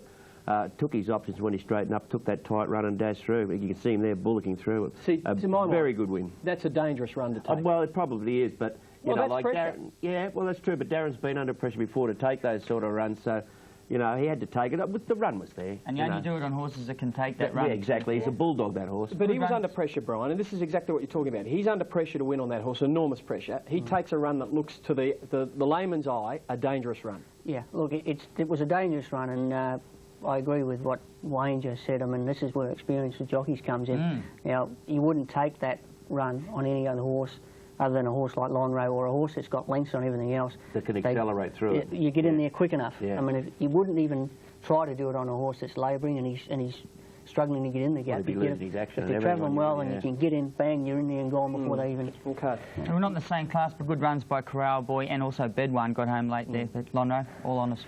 Group the New South Wales first fours. Looking ahead to Randwick, next of our feature races, they're 8th of 9 on the program in Sydney. This is the Group 2 Lightfinger Stakes. There's the latest check of betting as they return here after the Group 1 Oakley Plate. With him in just a moment, the Gay Waterhouse team has Bumptuous back from the Silk Stocking. Ran an encouraging race on the Gold Coast. They're off this time. A great start. Victory Vein only moderately away, and Chocolate Starfish races straight to the lead. Shuckle is going to take her on. So too Bumptious on the inside. And the favourite is Victory Vein, and she's made a little bit of ground, but she's very wide out. Delotti's last. Down past the 650, Chocolate Starfish, a length and a half Lucida. Bumptious heavily backed over on the rails from Chatelaine, and then Shuckle. Royal Perla, high maintenance. Yes, he can. Victory Vein is out in no woman's land. 2.5 to Curvy Girl, a length only Glory. 1.5 further back is Delollies. Around the corner they travel, and Chocolate Starfish from Coffs Harbour is the leader. Is it on Saffrons? Here's Chatelaine looming up ominously. Bumptious getting a clear run. Yes, she can. Chuckle and Victory Vein is on the extreme outside. She's 4 lengths from now. Bumptious hits the front, 150 to go. Yes, she can. Chuckle, and here's Only Glory mowing them down, and she gets up. Only Glory has beaten Chuckle, Bumptious, and yes, she can. Followed by Lucida, Victory Vein, and then High Maintenance, Chocolate Starfish, Kirby Girl and Royal Perla, followed by Chatelaine, and a distant last and right out of form, Delollies. Oh, isn't she good?